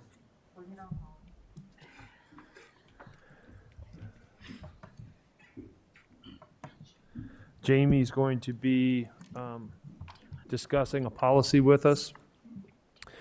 What the district is doing is really trying to do our due diligence in the face of some of the most recent regulations in terms of OSHA, and as you are watching them play out right now on the national level. So, Jamie, first of all, thank you for being last on this incredibly full agenda. But this is a really important item, and to hold true to what we do, to read first and then vote second. This was the only opportunity we did to make sure that we were in compliance if it gets passed in recent legislation. So, Jamie, thank you so much. And by the way, that census spreadsheet's awesome, and Jamie Winesreel is the one that helped create that. So thank you for doing that, Jamie. You're welcome. So these vaccine mandates we've been following it like a game of tennis. My neck hurts from going back and forth. So essentially on December 17th, the Sixth Circuit Court lifted the stay that the Fifth Circuit had put in place for the OSHA vaccine. Can I speak this way? The vaccine mandate. And so we didn't have a final board meeting in December, so that's why I'm here tonight. Basically, what OSHA is doing is putting in place, well, as employers of more than 100 employees, we are required to put in place a policy where we mandate, we adopt, implement, and enforce a written policy. And so within that policy, it mandates vaccinations. If you choose not to receive a vaccination, then you have to test every 7 days and provide your test results to the district, and that is on your own dime. And this isn't anything that the district is doing to any of our employees. This is through federal mandates. So anybody living in an OSHA state, again, with more than 100 employees, will be required to follow the same process by implementing a policy.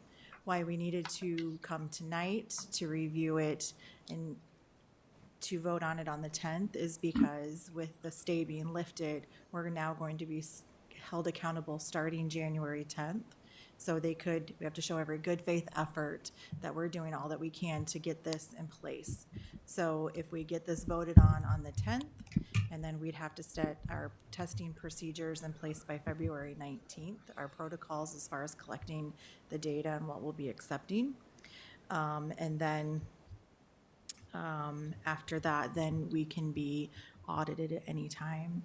And the significance is if we're not enforcing their temporary order, we can be fined up to $13,653 for each serious violation, or up to $136,532 for a willful violation. So it can get costly. So if we get this voted on the 10th, we'll be in a good place as far as getting the testing protocols and such. Will you please briefly describe what this has been through? What this has been through? The health and safety. Yes. So some of the members of the policy committee, when this was originally rolled out before the stay was put in place, there were some policy committee members that went through the policy. We had Gina, our head nurse from health and safety, be a part of this, and she's a part of a lot of organizations that have been talking about this and other concerns about the testing availability as this moves forward. And there's also, I keep rambling, but there's so much that's going on with this. It is up for oral arguments with the Supreme Court on Friday. The 6th, right? The And this was a sample policy given to us by SAI. SAI. As well as SAI and Allers. Yep. One of our attorneys that we work with worked in conjunction to come up with the policy. So it's been vetted by 2 different organizations as well.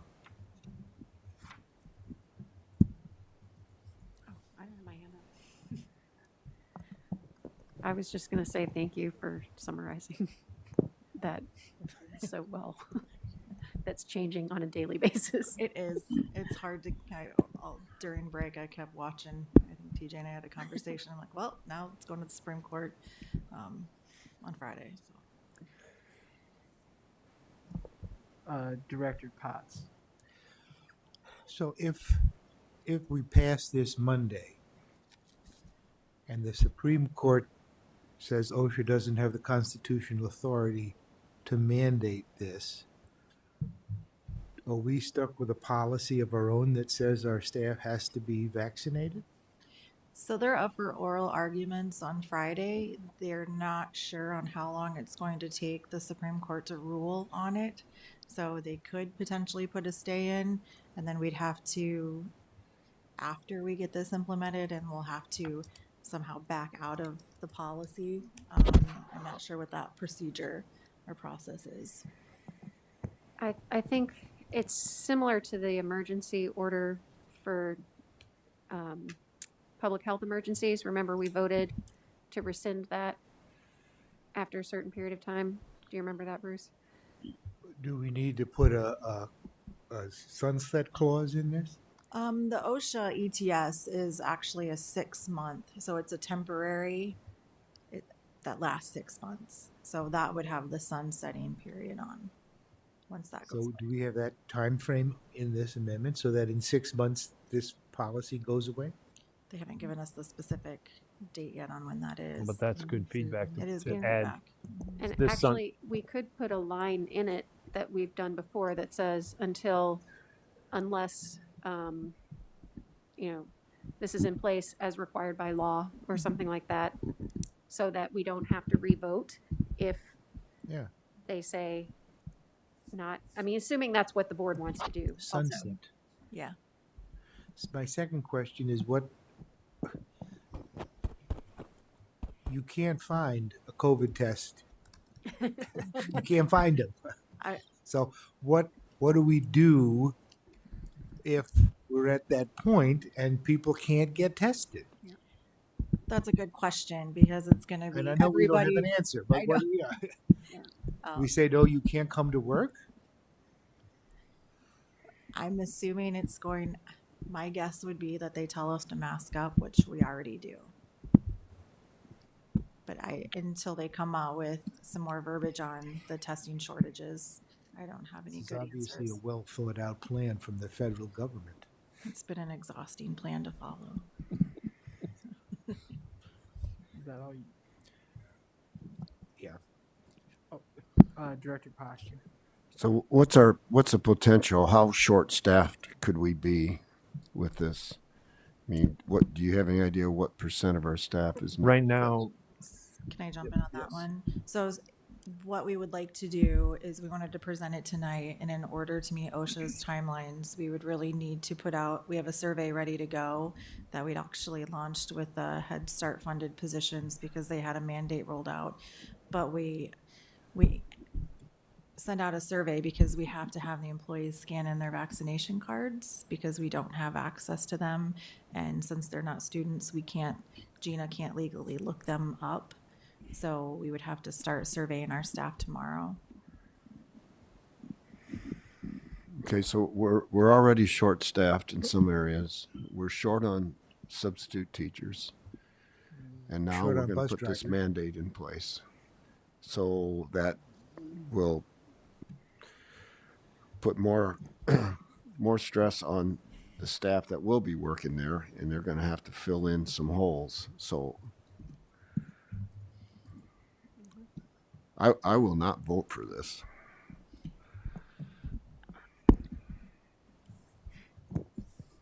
It's a mandatory policy by federal law, though, so we can't not have it in place.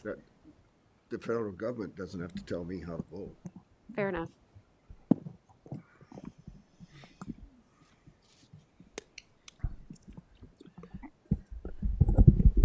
Director Kleindrum. Our current mask policy would still remain in effect, correct? Until we decide not, regardless of what this says. If I'm not vaccinated, I have to wear a mask. But we are even saying vaccinated has to wear it, right? And we're keeping, okay. Yes, that's something I actually looked into to make sure that we wouldn't have any problems, that the OSHA mandate wouldn't trump our policy. But it was a good analogy is the OSHA mandate is the floor. So basically we can still put in more safety procedures. So masks for everybody we wouldn't have to revoke or withdraw our policy.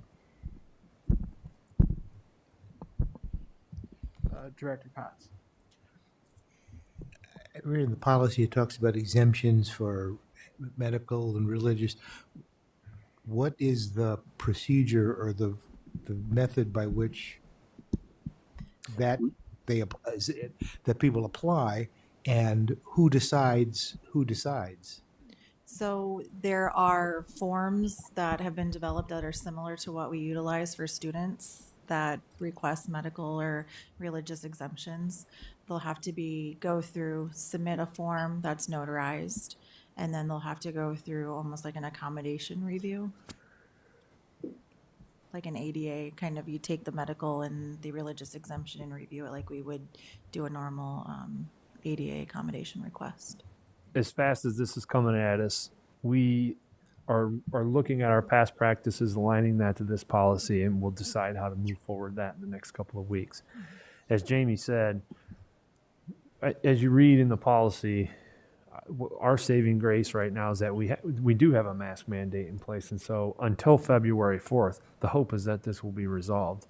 And we have multiple board meetings in between now and there to where we could cancel this or rescind if it is canceled or kicked out of court. And so we're just here doing our best due diligence, because if we are not, you saw the fines. If you willfully do not follow this, is that $100,000? Is that per person or is that for the district? So that's per person? My understanding is that it's been per person. So the 13,653 is if it's not willful, if they just find that there's an issue, and it would be per person. Then the 136,000 is tied to the willful violation.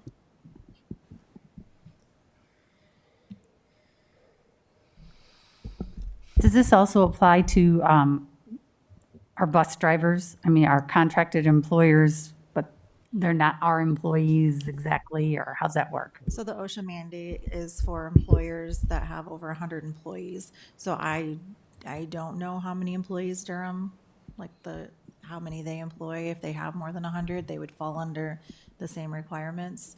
If we have contractors that are less than 100, they wouldn't be required, with less than 100 employees, would not be required to follow this mandate.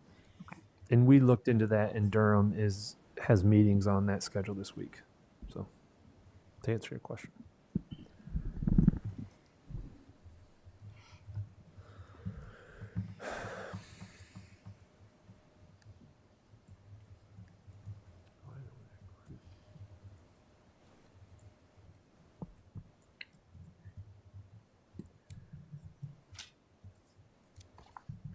Is there any other,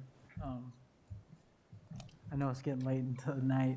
Is there any other questions or clarifications on this? One other, okay, so I test negative. Wait, like if I do a at-home test or no, okay, so it's got to be You'll have to bring in, like the Scott County Health you'll have Department. to provide results. Okay. Or proctored by somebody.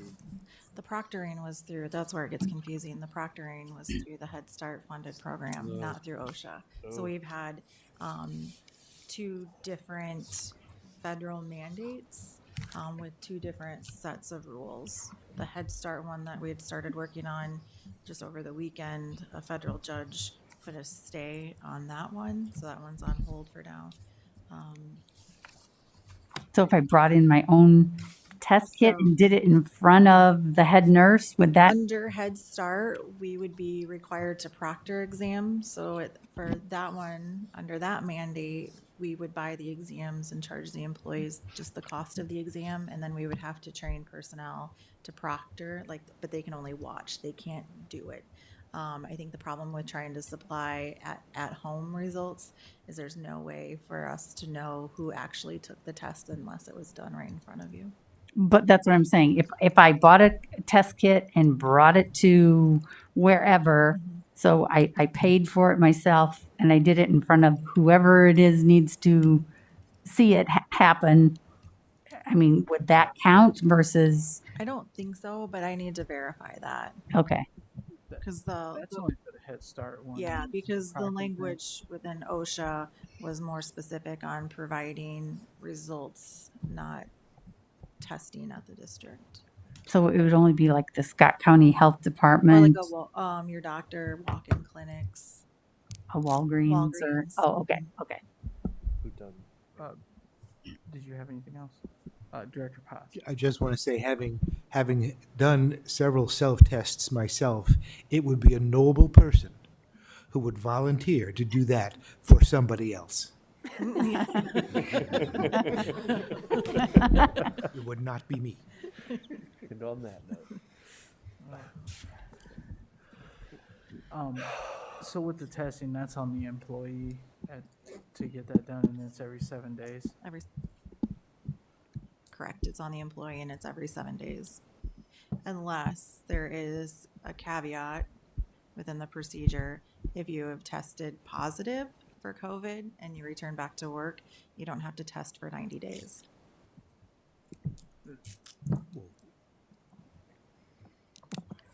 And that's because some people test positive for antibodies for a very long period of time after they're recovered. I didn't say it made sense, Bruce. I thought I misheard you because it's late in the night, but You can't make this stuff up.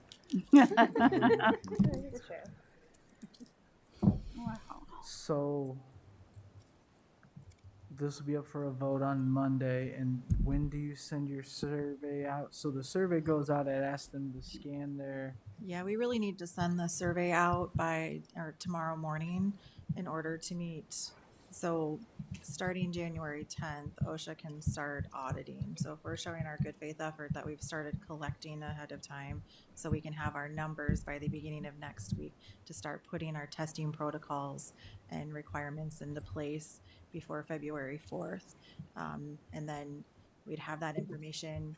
We'd have the policy potentially approved on Monday, so we'd be good on that front part and be able to focus on getting everybody that isn't vaccinated or does not want to be vaccinated prepared with the testing protocols.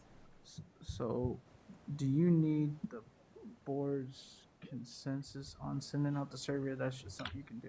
I think that was just something I just wanted to let you know that that's what we wanted to do. And if you, not that we were trying to circumvent anything. Oh, okay. I didn't know if you needed me to direct it back. Can you talk a little bit about what system is being put in place to store this information, like vaccination card status? Like it's not just going to some random person's email. No. I guess. I mean, can you talk a little bit about No, so there's 3 of us that have access to the tool, and it's Danielle Heller, Gina Ekstrom, or there's 4, myself and Nicole Stroop, that's in HR. Okay.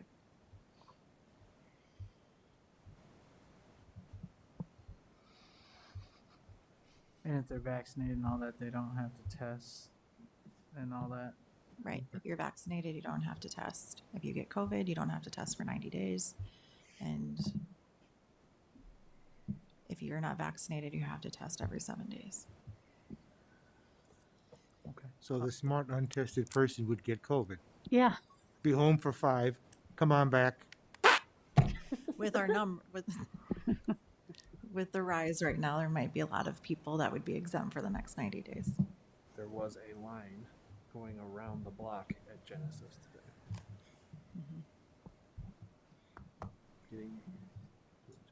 And we're following the science. I guess it coincides. We talked about science earlier, right? You kind of want a consensus from the board to see where we're at, I'm assuming. Or does the board need any other information? You don't have to say what you're going to do, but do you need any other information before this comes for a vote on the Monday the 10th? Nope. Okay. Is that it for the, do you need anything else from us? No, thank you for letting me take your time tonight. Did you draw the short straw to bring this to us, or? Yeah, no one else was putting their hand up. And I just really hope, the one thing I would really like our employees to know, we did receive a lot of calls today when people saw this on the board agenda, and this isn't something that the district is doing to our employees. This is something, whether you're another school district in Iowa, or if you're work in another place with more than 100 employees, it's almost everybody's impacted. So I just want employees to know. But it's another mandate, just like the state puts on us all the time. So, I mean, I get it. Yeah. But I just want our employees to know. I know the questions where I think people thought it was another policy that we're putting in by choice. All right. I'm going to skip the board of reflection tonight. Director Potts, can I have a motion to adjourn? So move. Second. All those in favor say aye. Aye. Meeting adjourned. 45-minute drive. You were waiting for me to do this, but I know. That was Willie. I was like, "Yeah, that's going better." Forgot about it.